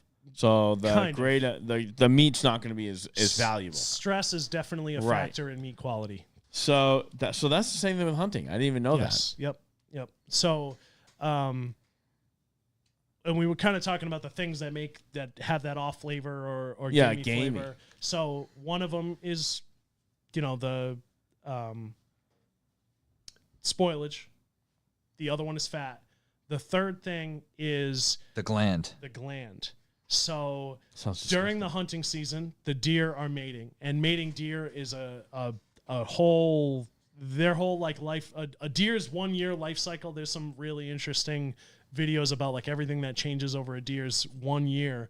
They You go come to through April, you this- can watch it in real time. We've got adolescents, we've got babies right now, we've got a buck, The mother, the mother, the buck, and the baby were literally walking through the backyard yesterday, in a row. The three of them, just like, what's up? Go The Hunter baby's Ryan's running house. back and forth. My mother said it went out there this morning, was laying in the backyard, sunning itself. Like they're just fucking wild. So they're about to go through a major change because we're about to enter the fall season. Yep. The male deer, their hormones go crazy, and so does the female. But a longer period and the more drastic change is the male. They go from being very like docile and they'll hang out with other males to being very territorial and very motivated for breeding. That is over the next 10 or 15 weeks. Time to fuck. They're Basically, literally they yeah. are just trying to get it It's on. the same way Mark gets after like 4 or 5 rum and cokes. Just he'll do anything for Yeah, it. he gets very territorial Very territorial. and just wants to ready to fuck. mate. He's does not pissing wanna down mate. his leg. He's just marking his territory. He's checking different scrape areas to make sure nobody else pissed where he pissed. Yeah. Bunch of rub marks on the tree. Yeah, he's rubbing his head against the wall, rubbing the paint right off it. Yep. I've seen him like that. We thought it was the dogs. It's really Mark. That's me. So during their mating season, bucks have a gland on their leg that secretes an oil that is kind of their calling card. But if you put it in your mouth, it chokes you up for a second. And they piss down their leg, and that's how they mark their territory. Their piss gets on that gland, and it drips onto the areas where they're territorial. And that oil also tastes terrible, obviously. Is the gland only in one leg? No, it's on both. It's a tarsal gland, and it's on the inside of I was both going to say, rear legs. do all deer's dicks lean in the same direction? That would No, be crazy. they actually rub. I have videos of them from my trail cameras, and they're actually rubbing their legs together while they piss to get like the most amount of glands Oh, that's crazy. on their piss. And deer are wild, man. They're a wild species. They do some weird shit. You keep that video, just by the way. You don't need to see that. I don't need to see that video. And so they're Some R. using that Kelly shit right there. to mark their territory. And that oil from that gland, a lot of people get it on their hands, on their knives, on whatever they're using to touch. You know, they're processing out this deer, so the leg comes off, and they lay that on the table. Now the table's got the oil on it, it gets on everything else, has an off-putting flavor. So people who aren't dialed into that, who aren't paying attention to making sure that they avoid that. And there's probably proficient hunters that aren't avoiding the gland. Yeah, I mean, people have been doing this for years. Maybe somebody didn't tell him about it. You know, a guy that grows up and he goes hunting twice a year with his uncle, and his uncle didn't know, and he kind of learned from him, and then he taught somebody. It can get lost in translation type thing, where you don't necessarily, if you don't know about it, you don't know that that's like a thing you want to do, to just get, if you come in contact, there's a good example. Oh, here we of it. go. So that is a Glands everywhere. prime, like late October, The early nasal November gland. buck that is in full like rut phase. His gland is all swollen, and it's secreting the most amount of that oil that it will all year. And actually, the does have a gland in their foot that when they walk, they'll also leave scent. Deer they don't talk, they live by scent. They can smell, like you smell somebody baking cookies and you go, oh, it smells like cookies. Yeah. A deer can smell the sugar, the flour, the eggs, the butter, the salt. Right, but they can't see for shit, right? Is it? They don't see well. Their vision's mostly based on movement, and they see blues and I forget what other. They don't see like bright yellows and oranges very well. It's like almost like they're colorblind, and they don't see very well. But their nose is their eyes. They can smell something, and their nose will paint a picture for them. That's why hunters cover themselves in deer piss, right? Some people do that. I don't do that, and I don't Wait. understand Oh, that. that was one of the. Mark, you didn't know that. I remember We just blew the Mark's first mind. time I was in a store. I was with Josh Garcia, and I was actually with Josh Garcia and Jiggles, and we were in a store, and I saw a bottle of deer piss for sale, and we bought it. For fun? Yeah, No because drink. I thought How it was old were you? Like 8? like 24. Like what? And you're like, I'm buying deer piss? I was real drunk. Okay, great. What store were you in? Where are you Bass Pro going Shop. Pro shopping? Shop. Yeah, Bass Pro Shop sells man. it. Yeah, A hot just bottle topic of is deer really piss. falling off. More That more so existed than- when you were 24? Oh, Yeah. it's Oh, existed. it's existed for Bass Pro, yeah. Yeah. So In more so, Foxborough? Yeah. It's been there more for so a than while. putting it on yourself. What the idea there is, area. you buy it and you pour it in the area where you want the deer to stand, so that they'll smell that, come in and stand where you want, so you have a good shot at them. Hold on a second. So we're not going to talk about what you guys did with the deer piss you bought? Oh, we just had it because we thought it was funny. We didn't do anything with it. Yeah, okay. But going back to that, like you can't do that during hunting season because that's baiting, right? And then that's No, illegal. so No, that baiting is food. Yeah, Piss that's is not food. considered baiting. It's not. You can use different scents and Okay. attractants that are not, scented attractants. You can't like put a bag of corn down. Correct. Yeah, you can. Well, so my neighbor used to grow No corn and corn. leave it until the day, and then it went away. So And I threw a pumpkin in the back once just to get rid of it. and they ate it. They ate it, but he yelled at me. He was like, "You can't do that. That's baiting." I'm like, Yeah, No, but I'm you're just- not hunting.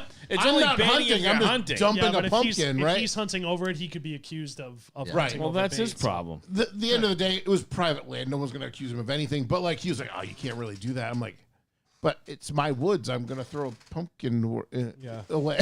Yeah, like if you gave him permission to hunt, did you give him permission to hunt It's your not my land? land.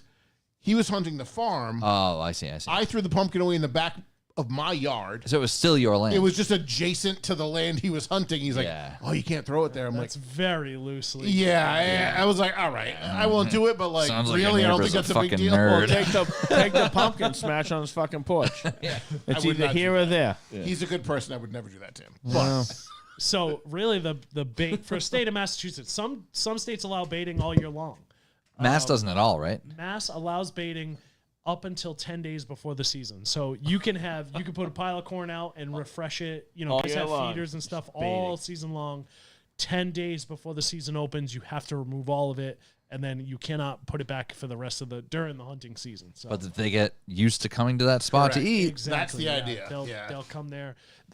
Surprisingly, they figure it out fast, and they'll stop coming to that spot pretty quickly, because once the food's gone, they move on to something else. Does But- some people like rely on that it's like method the- though? Like they have like one spot they always do, or like, oh, is it like fishing where it's like, oh shit, you're in my spot, bro? Like, how many people are there that fish? think there that probably hunt around are. us? I mean, like- there are spots that are just good because they're good for a million reasons, not just for a food source.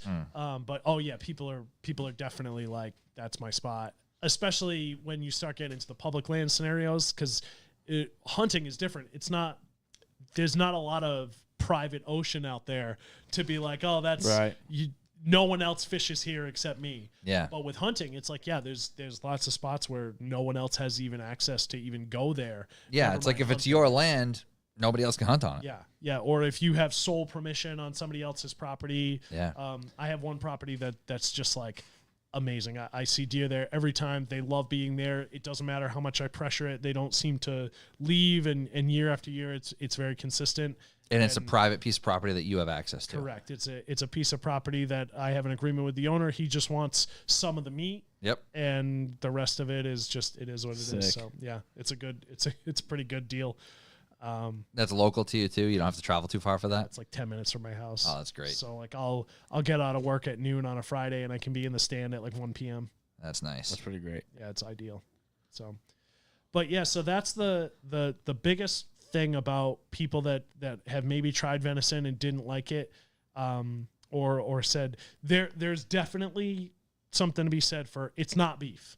It doesn't taste No, like 100%. beef. It's definitely not the same. It's definitely No question. different, and but when handled right, it's delicious.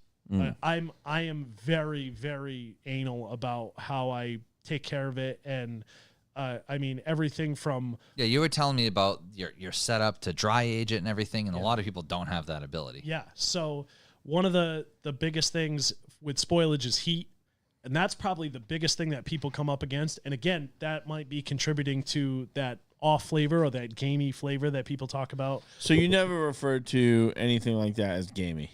I don't know that that's a good way to describe it, because when I say gamey, I don't really know what I'm saying. Yeah, to me, it's always flavor.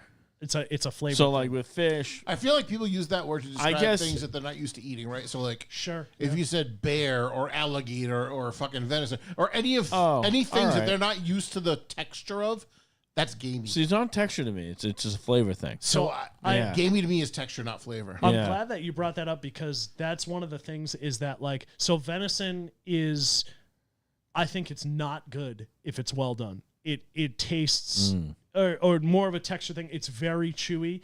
It cannot be anything beyond medium. So like if you like well done steaks, well done burgers, Then you should just venison's- go away anyway.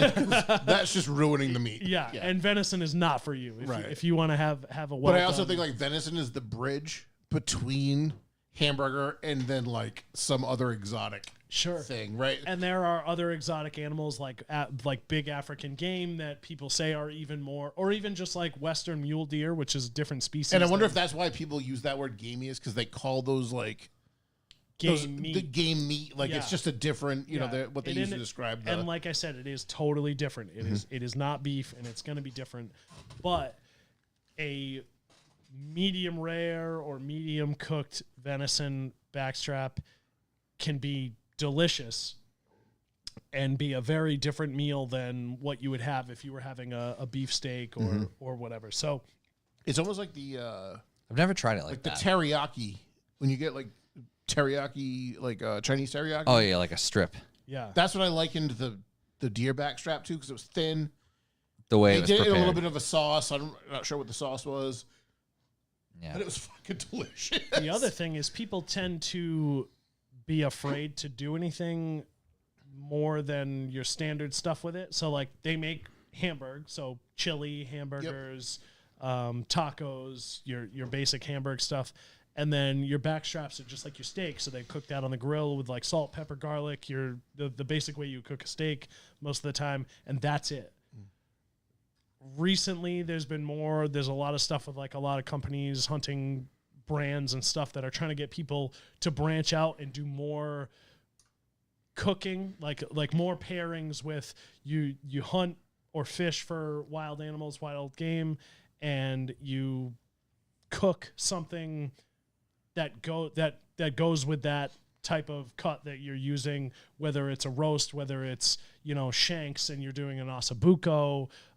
There's a ton more cooking you can do that's outside just your back straps and chili that people kind of get locked into. So there's more that you can have and you can experience more meals, and we do a ton with it. I cooked everything from barbacoa to we've done like bone-in cuts with the marrow in the middle, so you get like a little puck of marrow. Oh yeah, a little Yeah. round, like Yeah. yeah. And the ossobuco is really good. Or I do like just a backstrap on the grill, but I'll do like a reverse sear. So like I'll sear it in butter and then finish it, take the whole pan and just put it in the oven. And There's no like ribs with a deer, right? Like you're not gonna get like a pork rib or something like that. I've done ribs and they came out okay. I feel like they don't have enough like oomph. They don't have any fat. Yeah. So that's the thing. That's what you're missing. That's what's good about ribs is Yeah. you liquefy that fat. And it's not to be said that, so one of the best things for a deer is the slow cooker. You put any cut in the slow cookers, like some of the stuff that might be a tougher muscle, like the roast or some of the rear leg meat, like those front shanks and stuff, you could put it in the slow cooker and it just turns to butter. It just, you liquefy everything and it's that like shredded beef type consistency and it's delicious. Whether it's like a slow cooked, like a pulled pork style, something that's sweeter, or barbacoa that's spicier, or you can do like a roast that's just carrots and onions and almost like a beef stew type roast. But it all goes in the slow cooker, and then it's just like flaky, fall apart. That's really good. There's a ton more you can do with it than just your steaks and hamburg. Now, what about the you were telling me about the steps, like say after the initial kill, like there's a few steps you should take just to transport the animal, right? So I'll go through the whole process. So Yeah. And this would essentially be the same once you have a confirmed kill, whether it be bow or a gun, right? Correct. Yeah, this is the same way, and the bow, like we were talking about, you're gonna wait a little longer because you want to make sure that they're dead. Because so you were talking about like, oh, that's the hunt. You hunt them down. Yeah. No, you want it to lay down in the first spot and die there so that you can find them right But away. if they take off, they do take off. how do you know? you got to follow their blood trail. Holy or shit. some of them don't leave a blood trail, and that's when you learn to track. And you learn to look for, hoof prints, disturbed leaves, broken branches, that kind of stuff. You learn how to track an animal through the woods. That's when I trained Joan, my beagle, to go. Have you gone chase the through deer it where down. you've and never found it? Oh, yeah. Oh, Yeah. my Oh, God. it's awful. It's the worst. So I've had And you didn't shoot yourself in the foot? I've had instances where I've taken the shot, known it was a bad shot, had to just get down out of this, waited like an hour or whatever till Had a they cigar. were out of sight, ate my apple, got down out of the tree and just left and went home and had to go home and just sit there all day and night Knowing you wait. fucked up. knowing I fucked up That sucks. and wait until the next morning to even go start looking for him. At that point, how good's the meat at that point? Depends on the temperature. So in this case, I did that because you're always weighing that Of course. temperature versus time versus how good was Yeah, the like shot. Time of leaving death the, makes it's a like difference leaving the too, right? it's like leaving the groceries in the car. If it died an hour after he shot it and he got it 12 hours later, But if it died 10 minutes before he found it, 12 hours later, that's the difference. Exactly. And also, I mean, I will never leave an animal in the field. I'm going to eat that thing whether it was stressed out and it took 12 hours for it to die or it died 10 minutes after I shot it. But I want to make sure that it's not spoiled. It's not going to make me sick. That's the only. How do you know that? You base it on time, and you kind of got to make a judgment call. All right, you approach the animal. Yep. And that's when you make the call. By No, the time I you mean- get it home, you strip it down. So like John was asking, if you've made the shot and it was either a scenario where I had to wait and track it later. Whether you waited a half an hour, or you waited 10 hours. Yeah. You're at the animal. You got to confirm Yep. kill. So animal's dead. I've come up on it. The first thing you want to do is field dress it, which is getting the stomach cavity open and getting all the digestive organs and all your heart, lungs, intestines, stomach, colon, all that stuff out of the animal. First of all, that holds a lot of bacteria. So bacteria is going to contribute to spoilage. That's considered dirt. So you want to get that out of the animal, but also you want to get that stomach And cavity. you can opened up. essentially leave that wherever. Yeah, that's a delicacy for most animals in the woods. Nature will take care of that quickly. That's gonna last maybe 6 hours at the most. Yeah. The coyotes and fisher cats and squirrels and everything else is gonna find that and just gobble it right up. Yep. But you want to get that out of the animal because you're trying to cool the meat down. That's the number one thing, is get that animal field dressed and cooled out as quickly as possible. The faster you do that, the better the quality of the meat is going to be. And I've seen that firsthand. Like when I had a really good kill where I didn't even have to track the deer, I watched it fall over. I knew it was dead right away. I went to it and field dressed it within 30 minutes of the shot, had it field dressed and started the cooling process in less than an hour after it died, to the point where I then brought it to cold storage in an hour after the shot. That's been some of the best meat that I harvested myself because it was handled so well from the beginning. As soon as that animal was dead, I got it field dressed, got the meat cooled down, and got it into cold storage right away. So A lot of people don't have cold storage Correct. large enough to hold an entire animal. So, So what are they hunting for? Well, let me finish. Fine. A lot of people butcher animals out, on a post on the side of their garage or on Yeah. the side of a just barn. outside or in their garage. Yeah, and so they're processing these animals in outdoor temperatures in September or whatever month it is, October. Well, and I mean, I had my first buck that I shot and killed with a bow was Veterans Day. So what is that, November 11th? Yeah. Which is like peak rut. It's like right in the middle of the hunting season. It was 72 degrees. Yeah, the weather can be It can all be over the hot. place. Yeah, it can be hot in October. And And if you're processing that in your garage, that meat needs to be 40 degrees or colder without freezing to just let it sit. So that's a pretty small window. I mean, you're basically talking 8 degrees. You got 32 to 40. You don't want to freeze it, yeah. but you also don't want it to be much above 40 for any more than a short period of time.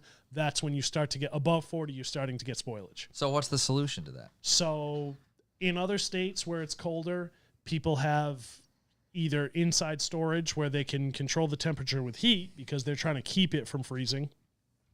And in the case of where I live, what we did with a number, like I was talking about my cousin's husband, who's been an excellent mentor to me. Yeah, the shed thing. Yep.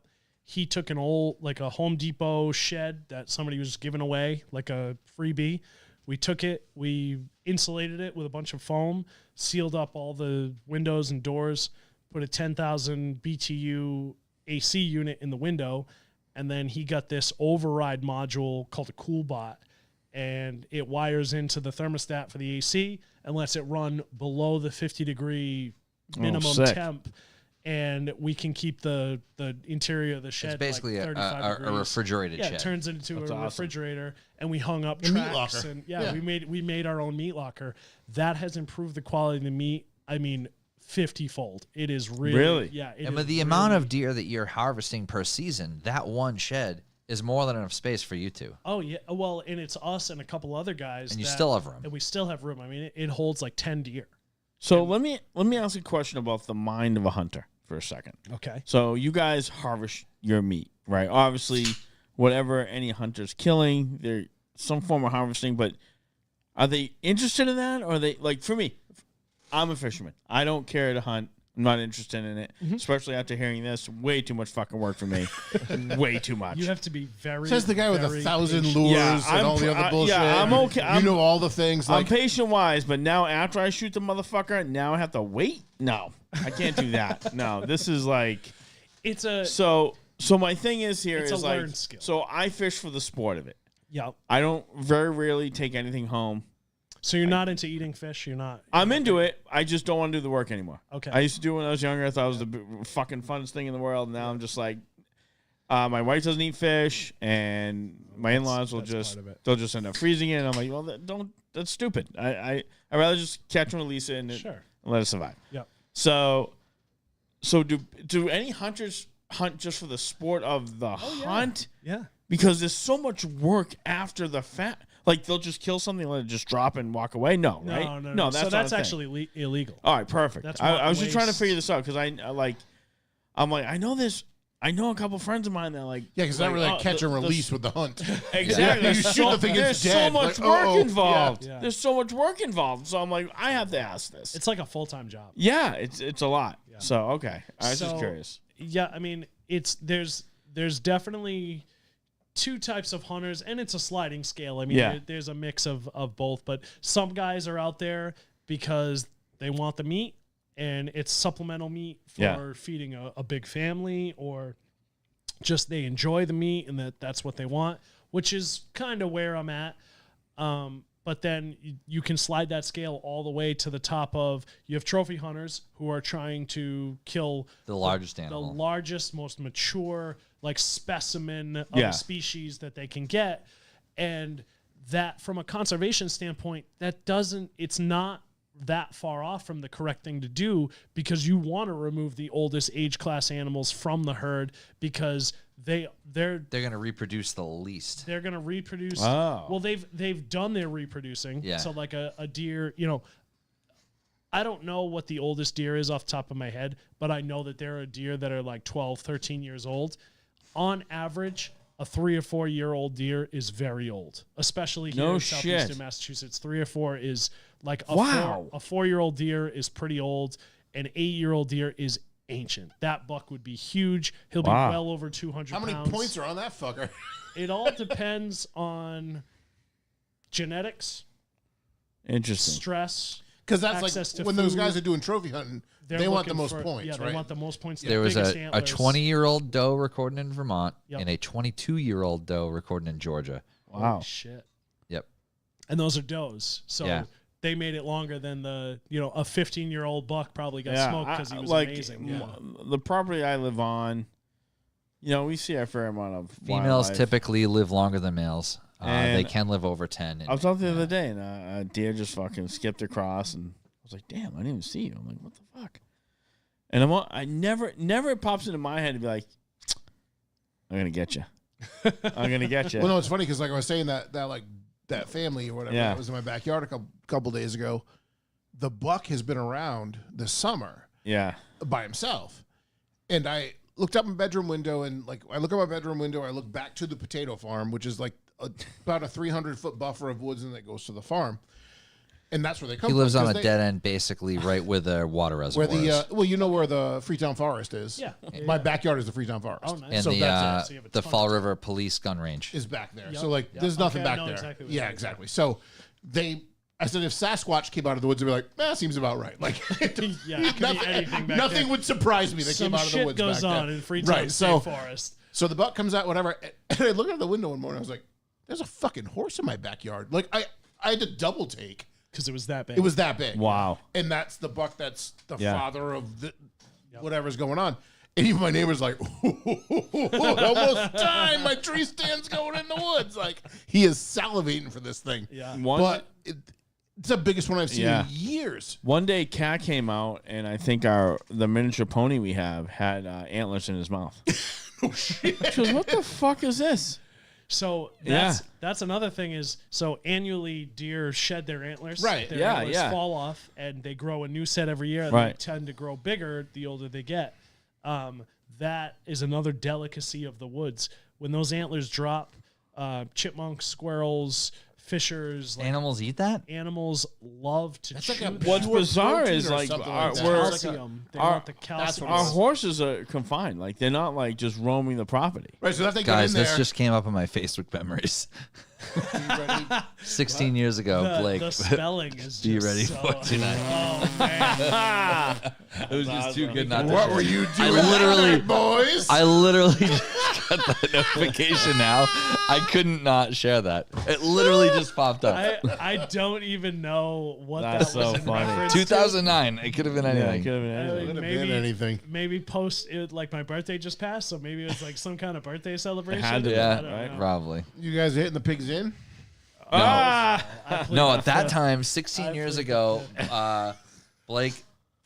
Blake had a housing opportunity that was very convenient for all of us. Yeah, Okay. Yeah. that was. My house was like 5 minutes from Dark Star and 10 minutes from TGI Fridays. Blake We didn't lived go anywhere alone else. 16 years ago when we were all very young. Yeah. 22, and I had my own house. And he had his own house. And yeah, we took It's going advantage. down for real. Yeah. It was a good time. Yep. Sorry to interrupt. Yeah, Oh, look It was at just Rick- too No, good that not to was- share. That was Dub. so good, so good. Oh, Rick V. Dub, happy Yeah. anniversary, Mark. Hey, Happy thank you very much, anniversary. man. Happy Appreciate anniversary, it. buddy. Thank you. Is that what you went to Disney for? Your anniversary? Our anniversary and my wife's birthday. She turned 40 this year, so Oh, that's Yeah. a big one. yeah. Oh, here's a quick funny story. So she got the Disney pins, The pin- birthday pins. the birth anniversary, fucking 2 left feet pins, like whatever. We'll make anything up. Yeah. All of a sudden, when we're walking through the park, and she had this fucking black shit on her face. I'm like, oh, she got bruised. That's weird. And then all of a sudden, I don't totally remember smacking her. right, and it totally changed. I'm like, this is fucking weird.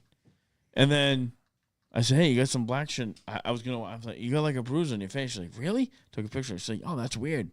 Changed again. It's the fucking pin, the marker. Her suntan, her sunscreen was wiping it off. Oh, Because I was like, I looked down at it one time. I'm like, oh, no years, nothing. Everything's wiped off. I said, oh, and then that's what was fucking going on. So this took like probably 6 hours for us to figure this out. no shit. Because we're like, oh, it's better. Oh my God, it's so much worse. It's like this long. Jesus. So, but yeah. Well, at least it wasn't a bruise. No, we're like, oh, I said, here we go. I said, I can't wait to see this next morning. I'm like, she's going to be like bruised from here to like here. Thought it was from the Tron ride. I had no idea. Yeah. By the This is- handlebars or yeah. I was something. like, holy shit. And that other guy died, so a bruise, you're lucky. Yeah. But yeah, They would have dragged her outside and said she died. Yeah, in the yeah. parking Yeah, lot. yeah, yeah. She's still alive right now. She was bruised in the we're doing the parking best we lot. can. Yeah. She had a heart attack on the highway. so you guys have this shed freezer though, and that so you can leave the animal whole in there. Yes. So that's giving you the benefit of time. You don't have to chop this thing into steaks in an hour. Correct. You can let these things hang. Which and now, I predating the refrigerator, we used to have to do that. So like that day I was talking about where it was 72 degrees on November 11th, I didn't have the yeah, like cold you got to storage steak this at the thing time. up before it's too hot. It was shot it, recovered it, field dressed it, got it back to my house, and started processing it within like 2 hours. All right, so Yeah. let's start. I'm curious on the whole day. What time did you get in the tree stand? It depends on time. I don't remember what time sunset was, but probably All right, like 5 from a.m., getting in the tree 5:30 stand a.m. to fucking getting it all completed. How long a day was that? Oh, I think it took us into the next day. Like we got it small enough to put it in the refrigerator for the night. Yeah. And then had to finish the next day. Typically by myself, a roughly 150, 180 pound animal takes me about 8 hours. He had it in the fridge at in the kitchen, but he had a ratchet strap the door and there was a hook hanging out. That's what I see. probably. That's what I see. So that is an option for people is buy like Kicking the door closed. Yeah. buy like a marketplace fridge, Overfull luggage. Yeah. take all the shelves out of it. Do people You do can- that? I've seen it done, and it's Yeah, a you can pretty- like quarter the thing to get it in the So, fridge, right? Yeah, you can skin it, quarter it into just the four legs and then the bigger cuts. Yeah. And just put all that in the fridge and dry age it like that. Yep.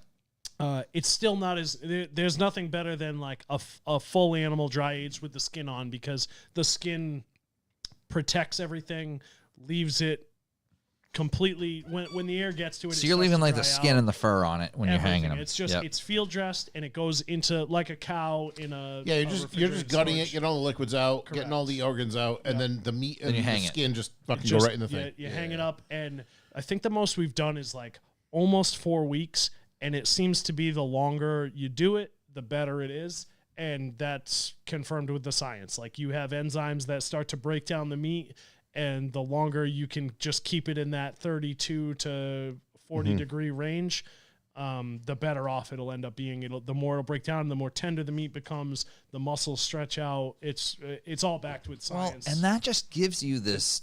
I feel like the enjoyment of the hunting, like knowing, like I just need to put this thing on a hook and I can walk away for a Yes. month. Oh man, That's got gotta be great. Because that's the other thing is like when Like if you have if you 8 shoot hours an to animal spare- at 5 p.m. yeah, and it's like, all right, I'm gonna be fucking up all night cutting Yep. this thing up until I can fit it in the fridge. Yep. That sucks. Yep. So it's been a total game changer, and not just for sanity and time saving to be like, all right, what day do I have time to do this? I can wait until I have time. Yeah. But time to also really spend the time to do it to nicely. do and it everything. right Yeah. and not rush, and that's where a lot of people run into. Most people don't have that. It's Yeah. not, Yeah. it's not your average thing, and so because they're rushing, because they don't have time, because the heat got to it and spoilage happened, gamey flavor can be a thing. You probably It's end up absolutely a wasting thing. more meat that way. Yeah, you're gonna have to trim away more to spoilage if you have, like, say you do just much put it work. in. It's so much work. much work. But at the end of the day, I'd take you in my basement right now and open my freezer, and there's like 150 pounds of meat in there. Yeah, so much work. So much Right, but work. 150 pounds of meat times $9 a pound for ground beef right now, whatever the fuck. How that many is. I mean, hours- I get it. How many for hours sure, I did you get go it. to work to get a paycheck to go to the grocery store Right. and buy Well, it? that's Yeah, I guess but- that And then leads me there's, to my next question. There's a balance to that too, because you spend money on absolutely. equipment and like all that other stuff, and yes. in your time and whatever, it all washes out. How- but First it- year I got a kill, it was probably the most expensive meat per pound I've ever had in my whole life. So as we sit here and talk about the meat and the spoilage and how the temperatures and all that shit, so I have friends that hunt. My neighbor used to hunt across the street, and I remember being a kid, and he would have the deer hanging in his garage. Now I'm trying to think, like back then, definitely in a cold storage. So what was going on with that meat? right? As I'm saying, Was that was just skin? yeah, Yeah, yeah. You just want It was the gamey antlers? Like, meat. what are we doing? And then my friend was like, You he can hunted. easily I have didn't. temperatures that are acceptable for just Yeah, I ambient think outdoor like, temps. I that feel are- like 20 years ago, the temperatures were a little, colder. so much different. September, October, for Correct. sure. Yeah. Cooler. But still, just kind of thinking, because a friend of mine was like, "Oh yeah, Mark, we got cokes in the garage." Open the garage, and there's this fucking deer hanging, Carcass and just I'm hanging like, there. How long has this been here? I'm like, is the fridge behind the corpse? I'm like, I'm not sure what you're doing to me here. I'm like, Got a Friday the 13th shit. a going warning on would have here. been nice. Yeah, right. we but- were cutting up a deer one time. But now and I'm like thinking about all the temperatures and shit, and I'm like, oh my god, I ate from this. What were you saying? and it's not like the second it hits 41 degrees, No, the I know, thing just I know. spoils. It's a sliding scale again. Well, I don't even know how long those fuckers are hanging there. Yeah, That's what I'm saying. Like, okay, yeah. Maybe they salted them and they're going for the jerky. Who knows? Could be. Yeah, that's another thing is I'll make my own jerky, and that's really good too. Yeah. But Yeah, one time we were processing a deer in my garage, and we like ordered pizza for like I had some friends over to help me, so I bought everybody pizza. Delivery guy. Dude, the delivery guy was psyched. He was like giving us. He's like knocking on the window, pointing at the deer. He's like, "Nice." It's like this old Greek guy. You He's come like, out yes, with you this come is out so with amazing. 2 butcher knives covered in blood. Like, put the pepperoni over there. I think he was hoping I gave him a cut. He was probably wanting to take a backstrap. Yeah. He's trying to make a euro out of it. Holy shit. Fuck the lamb. was I'm making pumped. us out of deer. Yeah. So, But so it's. Do you? And I guess. this How goes many days a back week? to Like, process. yeah. All right, go. I was like, this goes to the processing it. Can you tell, like, you may have done a clean shot, you may have gotten it in time, you get the animal. Can you tell if they might have something where you don't want to eat the meat because there's something wrong with the animal? So, like, I had a guy I work with that goes bear hunting every year, and he just went this, like 3 weeks ago he went. Last year he got a bear, it was like 204 pounds. This year he got one was 194 pounds. But they field dress it, take the skin and chuck the meat because the meat's full of worms. Like All the time. almost all the so black not all bears, the time, but black bears are the #1 carrier of trichinosis. correct. Which is like you don't want to get trichinosis. Right. It's gnarly. It's They it's really good. he showed me the video of him hooking the carcass and chucking it into the fire just to get rid of it. That's crazy. And I mean, I don't know what state that was, and I don't know what was the Maine. regs are on black bears. Oh, it was all legal. He had Yeah, permits. Like you the don't whole have to thing's keep legal, but he went the first day, got the bear the first day, and then sit there for 6 days watching everyone hunt because he already took his permit, you know. Yeah. But it was more of the condition of the meat because I asked him, "Do you eat any of that?" He said, "Oh, absolutely not. I wouldn't fucking So touch that." I hear a lot of conflicting stuff about black bear. Some people say it's delicious, especially like in western states for spring black bear hunts. They're feeding like primarily on blueberries, and guys go like crazy for the fat on a black bear is good. Fat black bear fat is fine. They use it, they render it down, they make cooking oil, they use it for the fat for cooking, and they say like a bear that's been feeding on blueberries, their fat tastes like blueberries. Like they're delicious.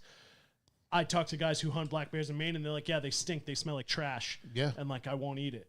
So it's Interesting. I guess it depends on region, habitat, diet, a million things. But But I don't know if there's something you do with deer. Like, is there anywhere to tell if the deer has some kind of like meat that you wouldn't want to eat? typically there isn't anything wrong with them. Once in a while, I find them, they have like some tumors and stuff, but that's just because they live in Massachusetts. Massachusetts breeds tumors. They're drinking the water, they're eating the stuff that grows here. It's true though. It's not a joke. Like there is no clean natural drinking water here. Like it's not clean for them. Yeah. They're Not clean for us. It's not clean for fucking deer Right, either. right. exactly. So, so they have that, but like the only reason I wouldn't eat meat is due to spoilage, and the only way to tell is really the smell test. Okay. I mean, if you have a deer that spends a long time before you find it, it might be a little sketchy, but usually what you can do is you just end up trimming away more of the outside of the outside, meat yeah. and getting rid of like what's gone to spoilage, and there'll be some usable meat where they tend to start to spoil like right at the top of the rear hams at the legs, like where the legs meet the body. That's where it's like the longest portion, the muscle is the thickest there, so that's the longest time of getting the heat out of it. And so the heat will stay, if they die and you don't find them and get them field dressed for a long time, that part stays hot the longest. So that's where it starts to spoil first. The back straps are typically good because they cool off fast, because that part of the deer just is able to cool down and cool out. Even if their stomach and everything is still whole, the back straps will just cool off naturally when they die. So that part usually is okay. And then you kind of work your way in from there. What are you and Craig talking about? No, this is Tobias. Oh, they got a similar fucking They do. Similar face. Yeah. very similar face. What are you guys talking about? I'm just kidding.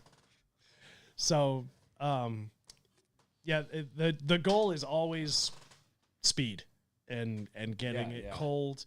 And then, I mean, as from a meat standpoint, like straight up just as a food source, aside from that cooler, it didn't take me much to like really get into that. A set of knives, a couple of plastic tables from Walmart, and it's nice to have the. You don't want to go like high high money on the tables because Yeah. they're gonna Yeah. get fucked up. Well, not even that. I just don't want a porous surface. Right. So Yeah. like plastic or metal. Honestly, a metal. My cousin has like a stainless steel like butcher table. That's probably the best. And then tape, freezer, paper, and some markers, and you're off. Yeah, and running. label your stuff. And Yeah, and- now, how let's say in the winter after hunting season's over, how say in a Saturday to Saturday week, like how many days in a week are you eating venison with the amount that you harvest and keep? On I would say on average it ends up being like maybe a day a week.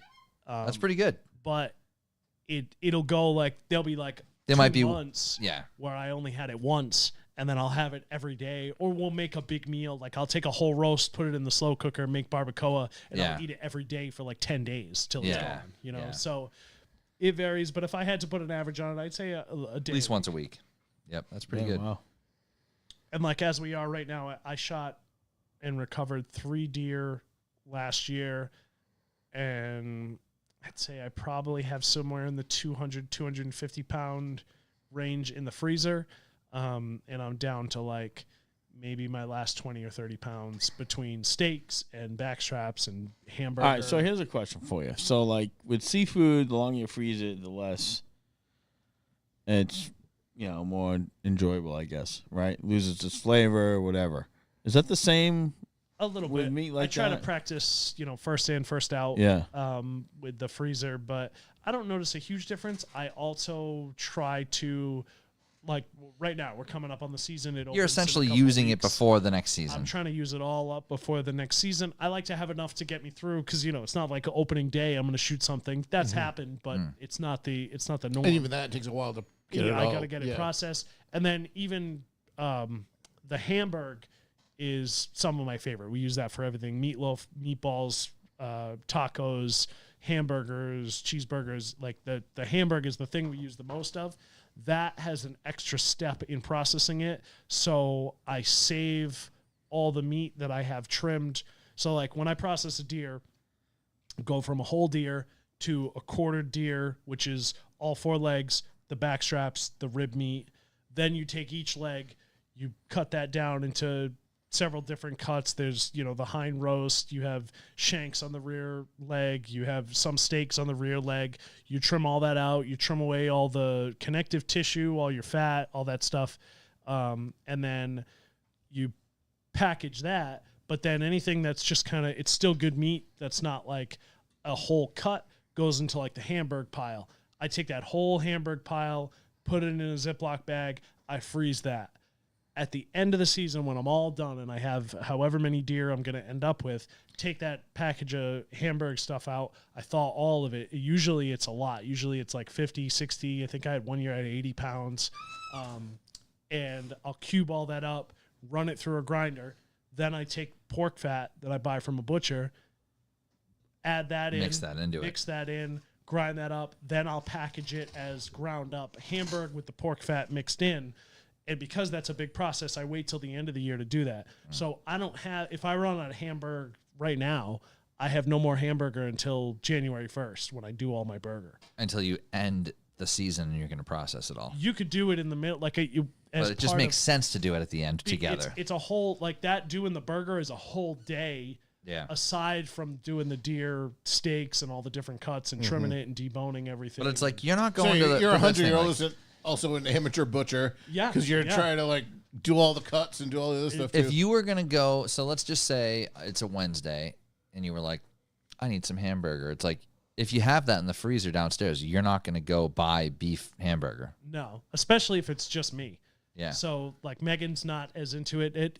When I first started hunting, she was like, we ate all the venison all the time and like ate through it very quickly. Yeah. The more time that goes by, the less she seems to be into it. Oh, I which is figured it would be fine. the opposite. No, Yeah. she's like the biggest supporter of it. She'll talk about how good it is and how not gamey the meat is and like that people need to try it and whatever. But she just like anytime I'm like, oh, let's have venison, she's like, you can have venison.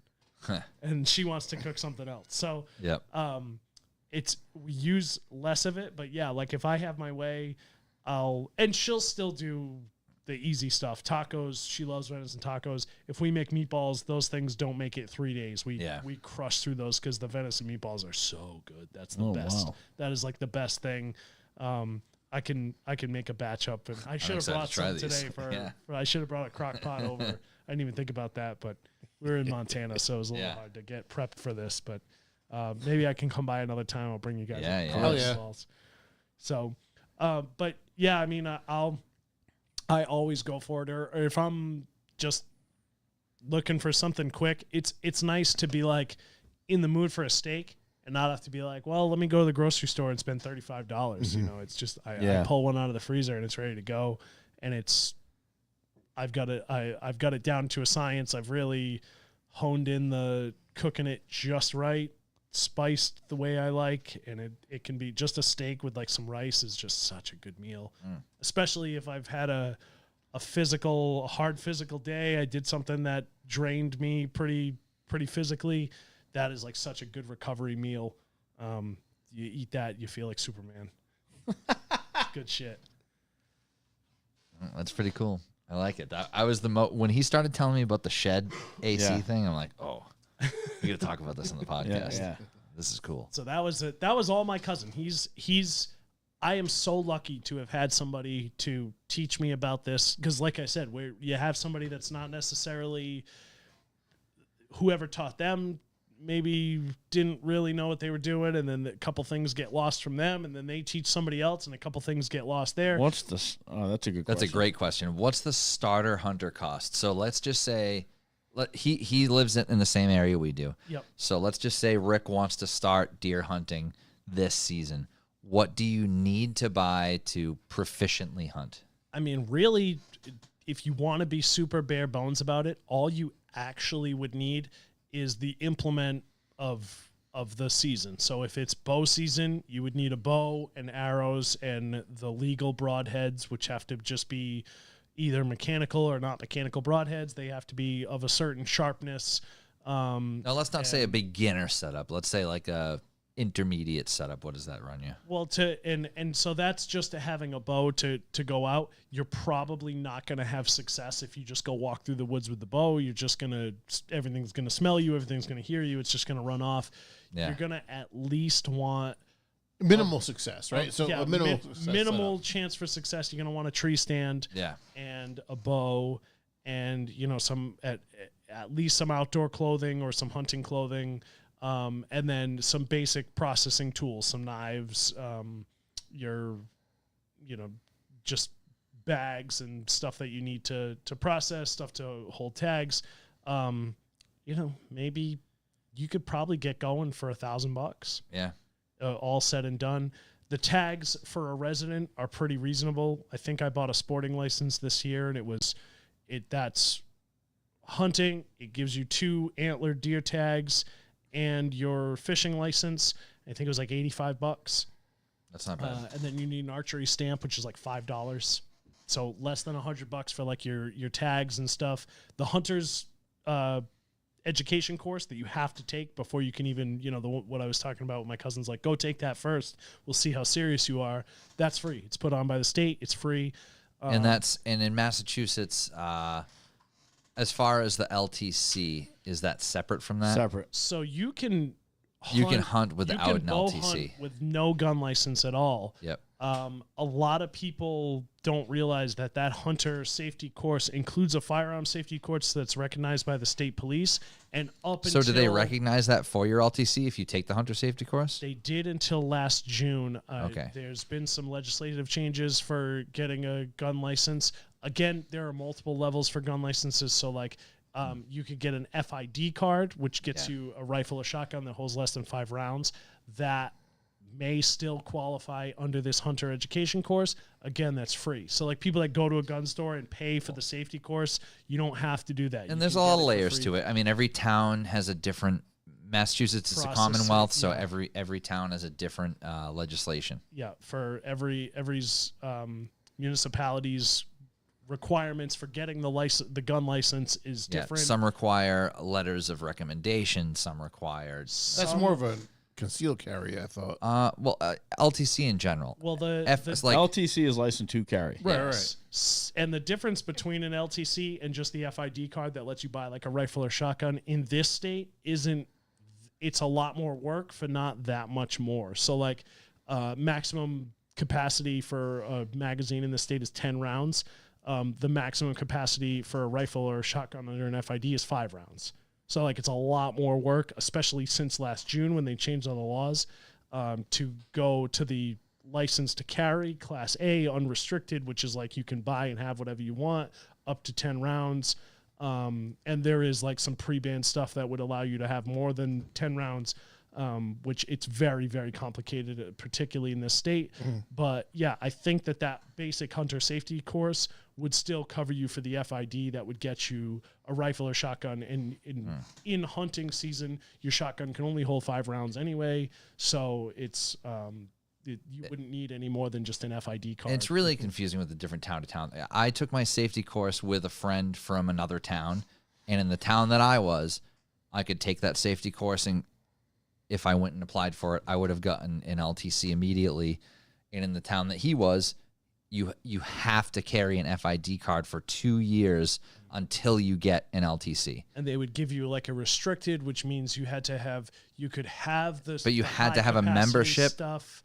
In order to get an LTC, you had to have a membership to a rod and gun club. And whereas the town that I'm in now doesn't require that. You could buy and be in possession of high capacity, but you couldn't carry it on your person, like concealed, until that was like the Class B, and then they did away with that. It's very, very confusing. If you're looking to get into gun legislation in Massachusetts, definitely check out GOAL. The Gun Owners Action League of Massachusetts, they do an excellent job of breaking down all the laws and requirements and making sense of it, because this is honestly the hardest state to be a gun owner in the whole country. It's really, really difficult.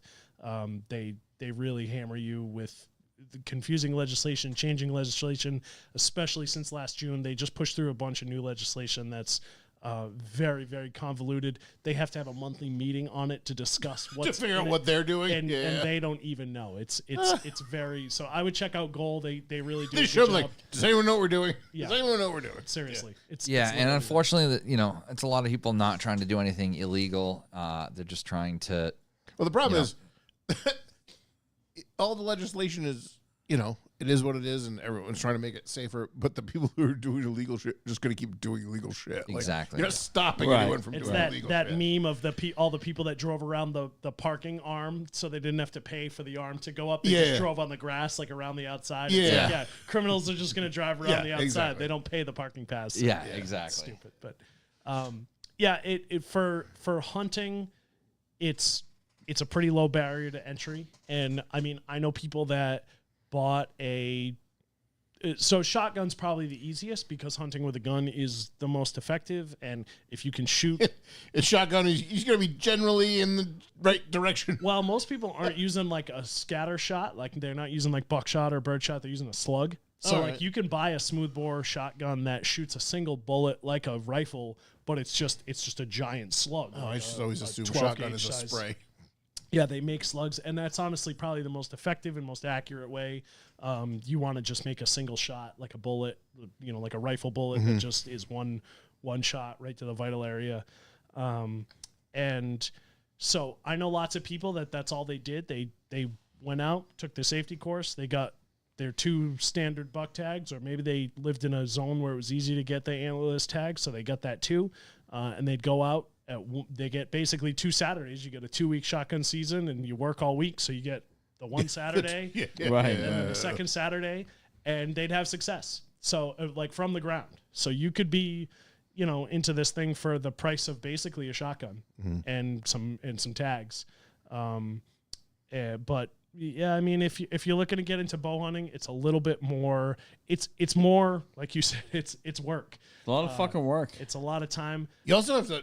I mean, I feel like bow hunting, you're really going to be a little better than your average man. Yeah, you have to practice. Pull back an arrow and fire it and hit something. It takes a lot of practice.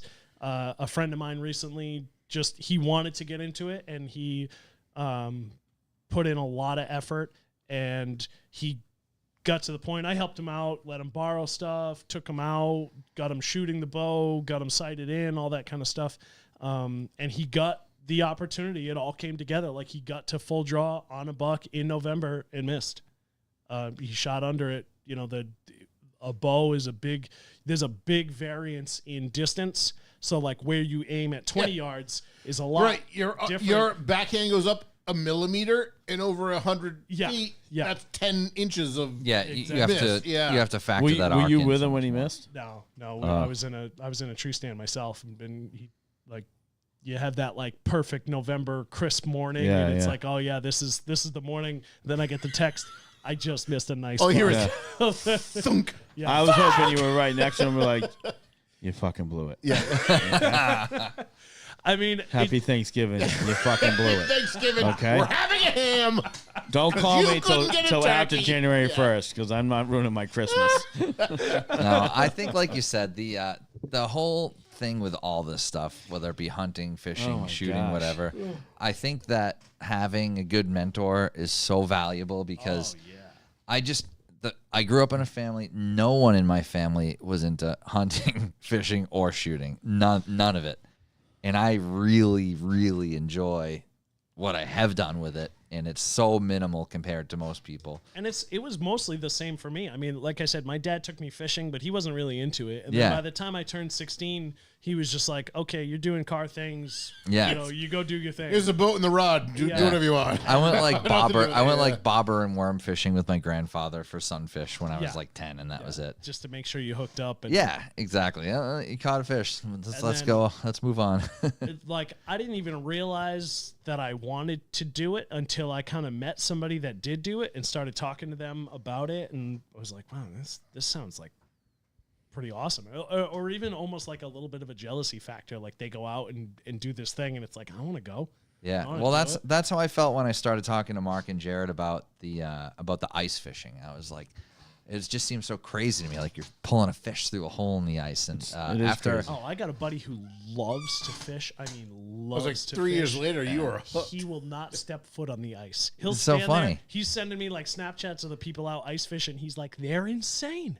They are after- absolutely insane. I went a couple times. Meanwhile, I there's went a Ford F-150 parked on the ice, but you I'm won't like, walk it's out safe, there. man. Yeah. You can I go. went 2 years in a row and caught nothing, and I still loved it. And like everyone's like, "Oh, it's because you're out just drinking and partying." I'm like, "No, we I weren't." said that for a long time. I was like, people like to ice fish because they like to drink, and they just go out and No, get shit faced. it's So not we had like you that. had a It's not guest like on that. before my time, Yep. and he bitched about Yeah. He said Tom salt- from New Hampshire. He's a Yeah. avid fisherman. Oh, Tommy Mack. yeah. Yep, Tommy Yeah. Mack complained about, and I called him out on it when he eventually had me on the show. He moved to Florida. No yeah, more, there's well, no more ice. before that though, Yeah. he was well, in now New he's Hampshire, catching right? peacock bass and Yeah, fucking yeah, right. alligator gar Yeah. and shit. Yeah, that's But the- he said that's he's the like big salt water and ice fishing are for just just a drinking sport, salt water. right? He said that, But he yeah. also loves to drink. yeah. So So it's he, kind of an ironic statement for his. Salt to water, me, I it's just feel like he doesn't is want a to put the work in stretch. that. Salt I don't know water what to tell is- Dude, you get up at like 3 know. a.m., you go Yeah, offshore for like right. 4 hours, and Yeah. then you're just working your ass off the entire time until you Yeah. pull back into the dock, and then you're still working. I don't know what you're talking about. I mean, we saltwater fish for about 10 minutes, and I caught a striper when we were out. And we were drinking. And we were drinking. It was pretty easy. We I were don't know why like, people let's go. complain. This is pretty fucking easy. Let's go swimming on this sandbar, I dude. couldn't have planned that any better if I tried. So There's I literally never a told the blitz. story. So we were out on the boat with Blake, and we were cruising around the Westport River, and we had some Ryan's snacks uninterested. and drinks. And Blake was like, "Look, I got a couple rods in the boat. This isn't a fishing trip. We're with our women. We're entertaining the women. We're cruising around. We're swimming. We're seeing the sights. Because it can turn into a fishing trip real fast, and the girls are just like sitting there twiddling their thumbs while you're Bored. having Just the cruise around. They don't fucking care. yeah. Yeah. So, but Wine it was and not dine. about that. We were whining and dining and seeing the sights and doing the whole tour. Yeah. And there was a great little swimming spot with a sandbar next to an island in the middle of the river. And Blake's like, "Oh yeah, that's a good swimming spot. We can hop out of the boat. It's a nice shallow sandbar, clear ground. You can jump off this rock." And then he's like, "Look at all those birds.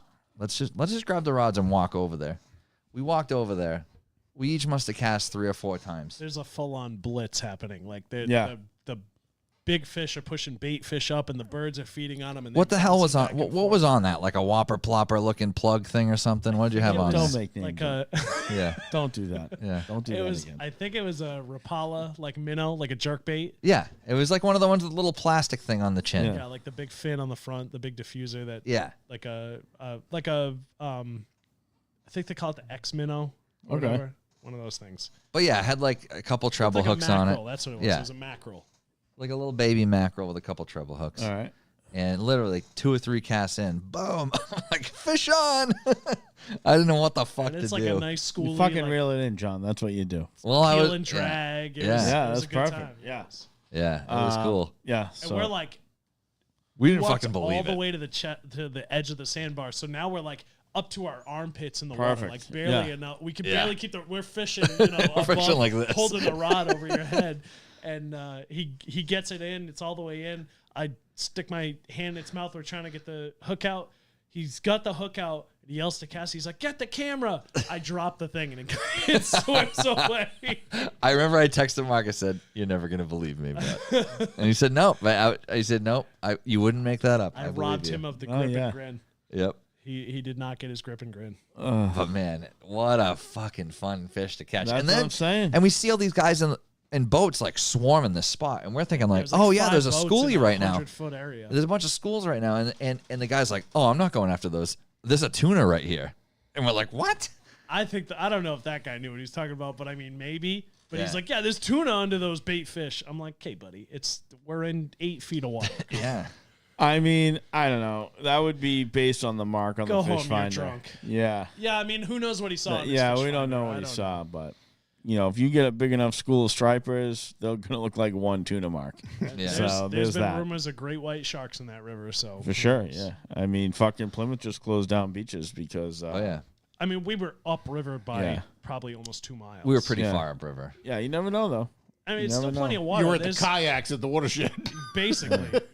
Yeah. But I mean, there's in the channel, there's almost 20 feet of water. Yeah. Like, a shark could swim up there. It's I don't, Anything's What a day, possible. though. You'll Man, never that know was- until no one knows until they surface, right? yeah, Probably You the know, best who day I've knows? had all summer. That's What a great. great day. That's good. Oh yes. man, That that was a good oyster place. then we went and had oysters. It was Yeah. that was a grand old time. It Yeah. was a good night. They And had- then we went back and had a fire. We didn't want that night to end. Yeah. They didn't have a table. And they're like, "Oh, do you guys want to wait for a table?" Like, we're just gonna drink on the boat for free. Absolutely, we'll wait. We'll wait Yeah, all day. We'll sit here and drink the drinks in the cooler until you tell us we can come have some margaritas. Yeah. We'll drink our free drinks until we have to come buy your drinks. Absolutely. Was that Bayside?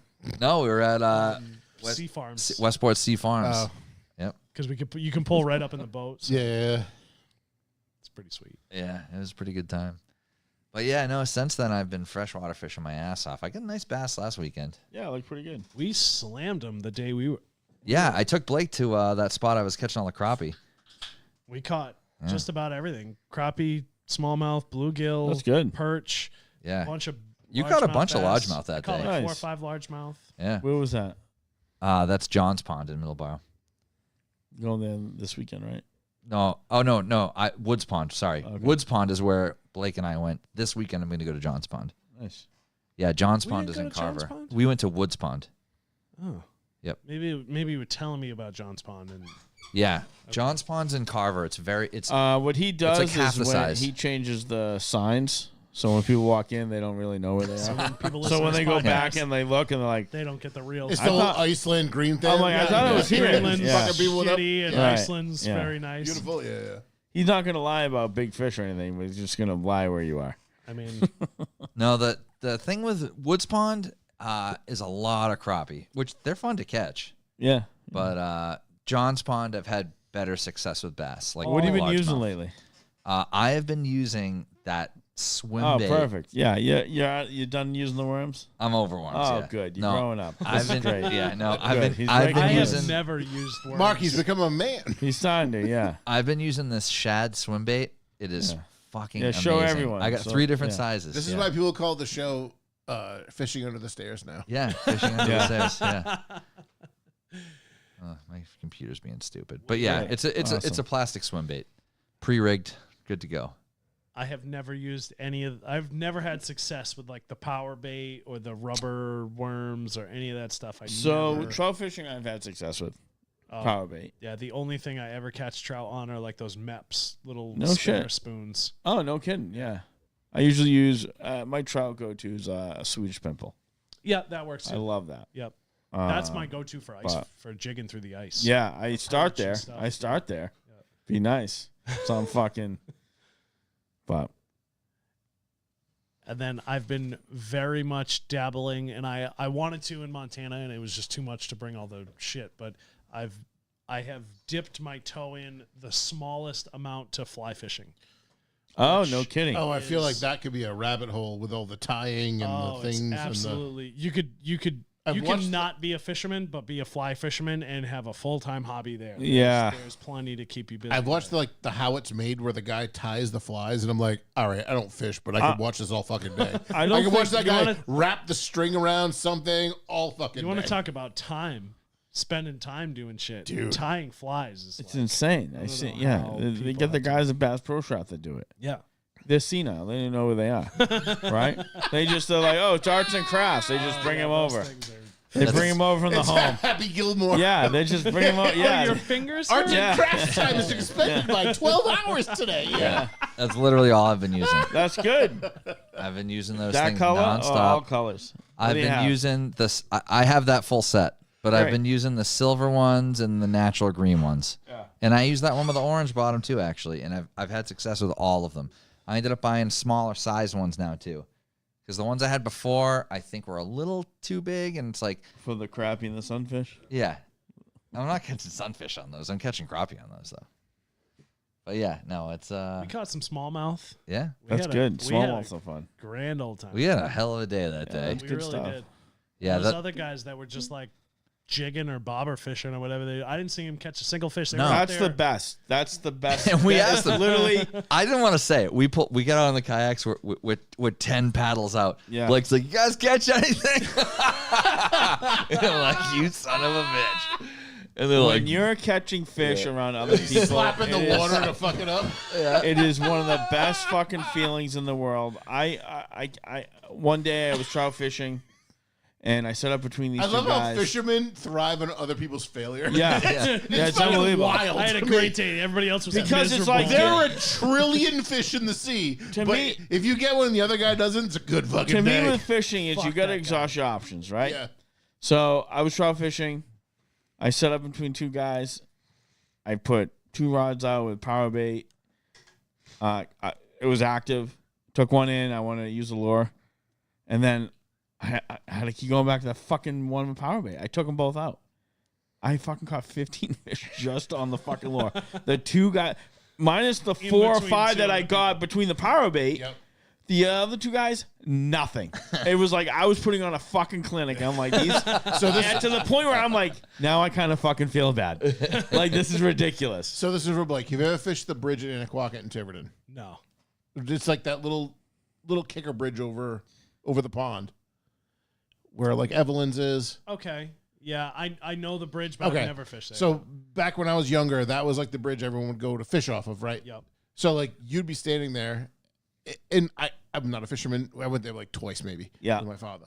The other side is just like almost like a little pond that fills up when the tide is high and then drains out when the tide So is low. Evelyn, so one side of the pond goes to the Yeah. river. Yeah, yeah. And the other but the side behind goes Evelyn's. That's is just a little Evelyn's, and pond. that's where Nanaquacket Pond is, and Yeah. that's where all the people live on the water. Yep.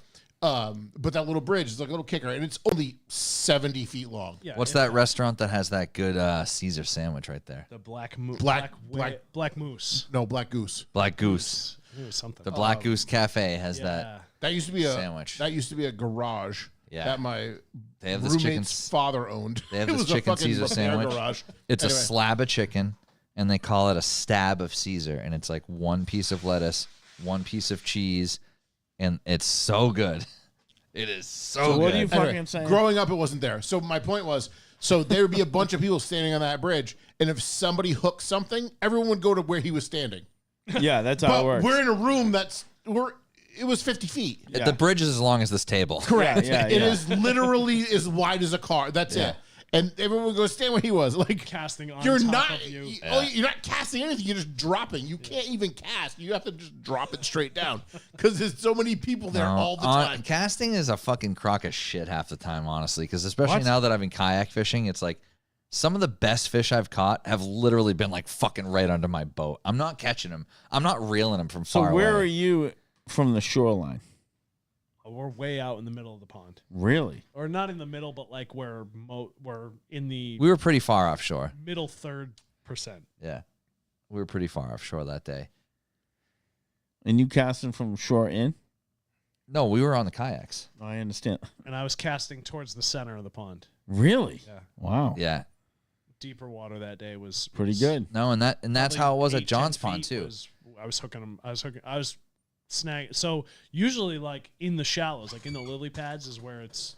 Yeah, you're gonna go from the shore Yeah. back. No, this was. No shit. That's I great. was like a few feet off the lily pad ring, casting towards the middle of the pond, and I was pulling bass out like every 4 or 5 casts. Nice. Yeah, we had a great. Pretty great. We fished. What would you say? We were there 3-4 hours. John, no one wants to see you with your fucking shirt off. Okay. Okay. Oh, is this picture of you slapping fish, Yeah, look at kissing that thing. fish? Yeah, it's a good fish. And he just shows the bass. He's like, I'm not going to show you the other bullshit. No It was one all cares nipple. about. That's all I saw. Yep. Hot as Caught this fucking slime dart. Yeah. Fuck those things. Yeah. I hate catching those fucking I fish. do hate pickerel. I don't even want. I'm like the thing's fucking flailing. I'm When like, I- dude, when I don't want you just as much as you don't want me. When Those I things are get a nasty. pickerel up to the side of the boat, I'm like, That's why, like, I don't Wish even I want to caught hold that nothing. over the kayak because you know what? That same day, What kind of fucked up nipple clamp is that? that's my pickerel hook. That same day, I fucking dropped a perch in the kayak, and I have a sit-in style kayak, Yeah. so it's like, well, this perch just here lives now. with my He's feet like now. up in the bow, Oh you yeah, can't I'm like, get I him. can't get this thing. I'm like, this thing just lives in here Steer until for me. until it flaps down by my feet. I got him out Hey, eventually. what'd you do with your reel, by the way? It's been fine. I don't know if it just was like It's one of those jamming up. wonky things. That's why I Yeah, was like, it's I don't just think you been need to get jamming too up. aggressive with it. I didn't overthink it. I've just So been many using it. topless pics. What are we doing here? Yeah. It was hot out that day, What kind of man. OnlyFans shit's going on here? It was hot out. hot fish boy. Yeah, I'm a hot fish guy. Why's your nipple so fucking hard? Yeah, you look this- like a fucking dog in heat. Lord. Cassie just fucking dude. I caught Face so many down. perch. The perch were just jumping out of the water. I was catching perch. And just, Jumping out of the water. Shut up. I'm not going to deal with this shit. I am not going to deal with your theatrics stories. about fishing. The fish stories. Shut Here we go. up.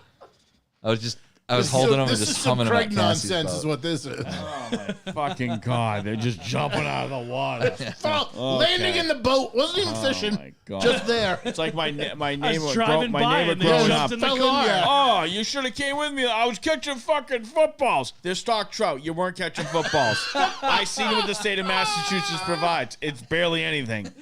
You might Are as you well go to fucking kidding me? Shaw's, you fucking And they're, slacker. oh, fucking footballs. I'm like, football. Have you carried a football? Do you even know what it looks like? I don't think you know what a football is. Fuck. So angry. Oh, I hate the stories of the bullshit. That it drives me crazy. Someone just man. they gotta make shit up. There's nothing worse than that in the hunting community. It just, I can't even some imagine. Guys want to tell you about all the deer that they saw and couldn't get. You know, I missed a 400-pound buck. Just Did like- you though? and like that happens. Like there are Yeah. situations where like you see this incredible deer and you can't even. It happened to me a couple of years ago. Like I just couldn't get it done, and eventually I spooked him off. But like it was an incredible experience. But yeah, I'd imagine telling that story to somebody is like. They're like, shut the fuck up. You didn't Yeah. kill the thing. Who cares? Yeah, who cares? You're like, Exactly. so you saw a deer. So here's- Congratulations. I have a question. I saw a megalodon Yeah. on TV I- once. I have a saw follow-up deer, That's question. incredible. All right, go. What's your follow-up question? My question is, when you're, this is going to rewind a little bit here. How do you know that you're enough distance from somebody else's property to hunt? Are you just using like GIS maps or? There's an excellent app called Onyx. Okay. And it outlines property lines, and there's a distance tool feature to get you. It's So what's probably like accurate the within what's 4 the or 5 feet. state measurement? Like what's legal? Like you have to be X amount of distance from somebody else's property. Yeah, so there's nothing for hunting. It's just for discharge of guns and bows, which is all the same. It's 150 feet from a roadway and 500 feet from an occupied dwelling. So Okay. That I know. it mostly that's houses and, roadways. Now an occupied dwelling is different than somebody's property line. Correct. So like Mark's, I could be hunting on the property next to Mark's property. Yep. Mark's house could be 1,000 feet from where I'm hunting. Yep. But his property could be 200 feet from where I'm hunting. I'm allowed to discharge my weapon there Correct. because it's further enough from his house. 500 feet from Has the to do with occupied structure? dwelling. So It's by structure, it's not by property line. That's okay. The language in the law is occupied dwelling, so that could mean if there's a garage workshop or a or a garage house or or- a shed yeah. and somebody's in it, A barn. a barn with somebody in it, Or the that potential counts. for somebody to be in it. So when you're in Yeah. the woods, you watch yourself. And on my property, I have a barn, motherfucker. I'm always hunting around your woods. With live. So here's my question. So, all right. So you're hunting, you set up, and then how often does another hunter walk by you? That's a In great question. In Massachusetts, almost never because Never. Perfect. I've worked really hard to go where no one else is. Okay. So when I've gone to other states and I've been at the mercy of just like hunting in a new place, I don't know where I am, hunting public land. Okay. People. I've So been let like- me ask you this. There's an origin to this. Okay. What do they say to you when you like they see you first and like, oh hey, hello? Yeah. What's the next word out of their mouth? I mean, it hasn't happened Don't that many shoot me. times, but most of the time it's sorry, I didn't. Oh, okay. I didn't know you were there. Like I was in Ohio and I was at the end of a week-long cat and mouse game with this buck. Yeah. Who ended up, it's a long story. I didn't get him. Yeah. And the last day where I almost connected, I'm in the tree 40 minutes or so before legal light, which is 30 minutes before sunrise. I'm all set up. I let everything be nice and quiet, settle down, just waiting for the sun to come up and the time. So to legal, be like you can be there, you just can't shoot. You just can't shoot. Yeah, Sure. you can go Okay. in at 2 a.m. if you Yeah, want. yeah, You yeah. just can't start hunting until 30 minutes before whatever legal sunrise is that day. 5 minutes before legal light, here comes 2 headlamps down the trail, right where I'm like gonna walk right under my stand, like scaring off anything and everything that's in the area. You've accustomed yourself to for the last. Yeah. Yeah, you've Four gone and a half out of your way to hours. get in Yeah, that yeah, stand yeah. hours beforehand. And I've been chasing, narrowing my search into where this buck has been hanging out to this spot, and it's my last day before I leave, and here they come. And they stop. There's a scrape area, which is like a territorial thing bucks do, and a communication tool that they use where they scrape up the dirt, freshen up the dirt, and then they urinate in it. I'm hunting over this scrape. They stop. Blake's to been look- tasting this piss for days. Yeah, I've been rubbing it on myself, like just really getting the pH dialed in, making sure this dirt is just perfect. And so they stop to look at the scrape, and I turn my headlamp on, and I'm just like, "Hi," and sorry, we didn't know you were over here. They proceeded to go about 50 yards down the trail and set up in a tree. Like I could see their headlamp going up the tree when they decided to do that. So. Are you allowed to shoot them? So on my, these? so my whole thing on this is, so they just walk by, they don't say anything. So what annoys me, fishing. Yeah. What annoys the fuck out of me. Fishing is very different, I feel like. It is. I was just curious. It was more like feeling it out here. Yeah. Because people walk by you. Any luck? Oh, Did you catch no, anything? Any luck? Did you catch anything? If somebody Shut the fuck up.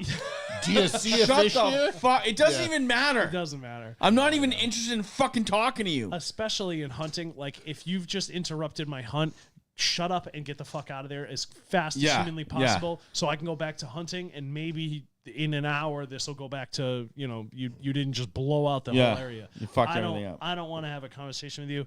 I've had a lot of other friends and my cousin's husband who have had like crazy interactions with people who want to have a full-blown conversation, people have threatened them, People who want to fight with you. yeah, people who are like I'm holding a gun.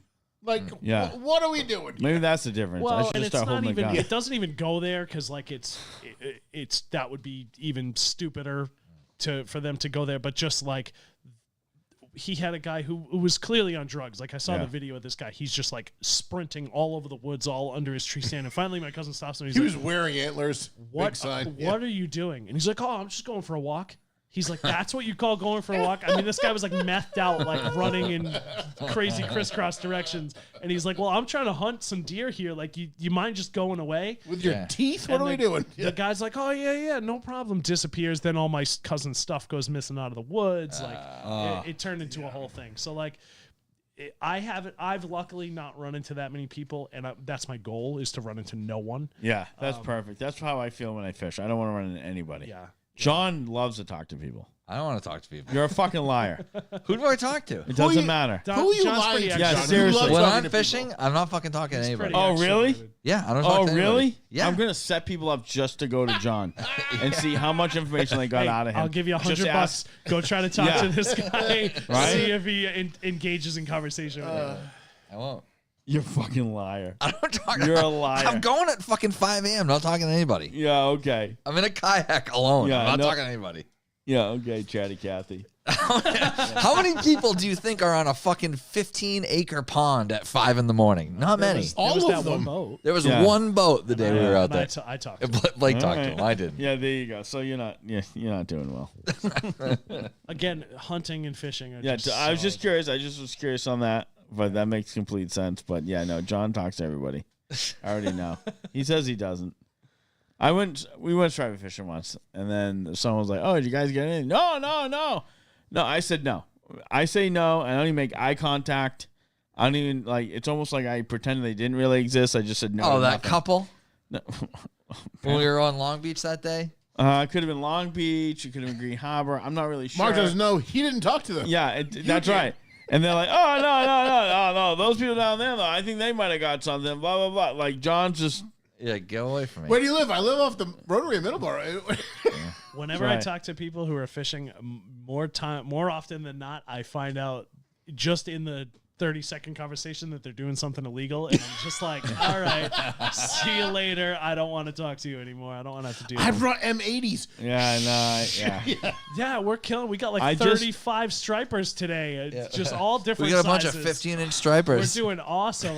It's crazy. Yeah, I'm just We gonna- want one of every size. Now I know why people lie. It's because the people just constantly ask fucking questions. That's why you lie. You get fed up.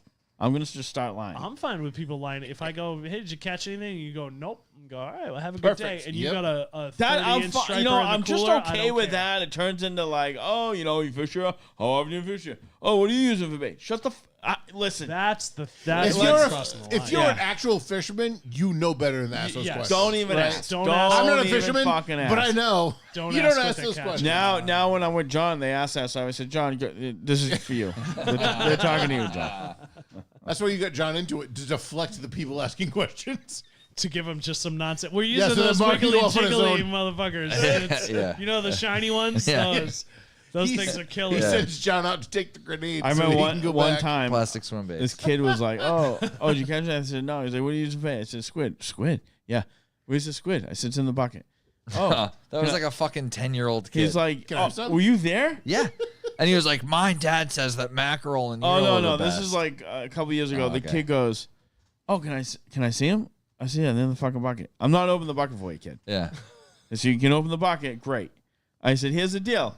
I said, there's a knife in there. Don't fucking be swirling your hands around because it'll cut your fucking finger off. Not my problem. I'm just talking to strangers, kids like this. I mean, that's better than you coddling them. No, know what? we were no, we were out on the slice I jetty. appreciate that. And if my kid ever asked you that question, I would hope you would say, don't stick your fingers in the bucket. There's Exactly. a fucking knife in there. We you were out on the moron." jetty like a month We're or two fishing. ago. It's time to be a man. And some two 14-year-old kids came out and they were like, "What are you fishing with? What are you fishing with?" And we're like, "Squid." Is this the kid talking about the cigars with me? Yeah. Fucking kid. Yeah, and Fucking we're like, punk, we're fishing yuppie with punk. squid, and he was like, "See, I fucking told you." And he was like, "My dad said eel and mackerel are the best," and we're like, "Cool, yeah, we're using squid." Well, Whatever. it's just I didn't say either where's one your was the dad best. Good for your dad. He's like, oh, you Yeah, smoking the cigar? cover What of kind of Field and cigar you Stream. smoking? Yeah, what kind of cigar yeah. you smoking? Yeah. Yeah, you should go with my dad. He smokes cigar. He's like, he just fucking loves them. I'm like, you're fucking 14. Yeah, Get the fuck away from me. yeah, with like the broccoli Yeah, Mark, haircut. were you not smoking when you were 14? No, it's fine, but I'm not I'm talking not about how my dad bothering smokes. 40-year-olds. Yeah. I got fucking gray hair and shit. Don't even talk to me. A 14-year-old smoking a cigar would be a bizarre sight. I don't know that I've ever seen that. I'm like, you fucking obviously fucking 25 years younger than me. Don't even talk to me. Don't even talk to me. I'm not even interested in what you have to say. You can tell me right now I'm the youngest astronaut All he's ever. got to I'm say like, is- shut the fuck up. I don't even believe you. All he's got to say is bussin' on God fam anyway. Yeah, so, exactly. just with his broccoli haircut. Fuck. So I will say that to my 15-year-old because it's fun. On God. And he had a broccoli haircut for a minute, and it's all this. Yep. Just Oh, make- shit.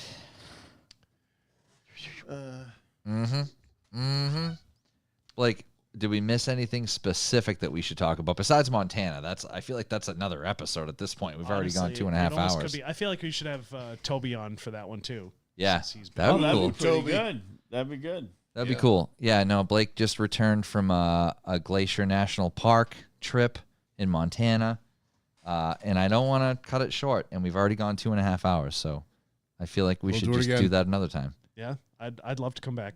Yeah, Awesome. Have a great time. That's great. yeah, we'll do a national park episode. We can have Tobias on too. That'd be fun. Fine. Cool. Everybody, thanks so much for listening. Hope you had a great week. Blake, thanks so much for joining us, Thank you. Appreciate you having me. and we'll see y'all next time. Later. Peace.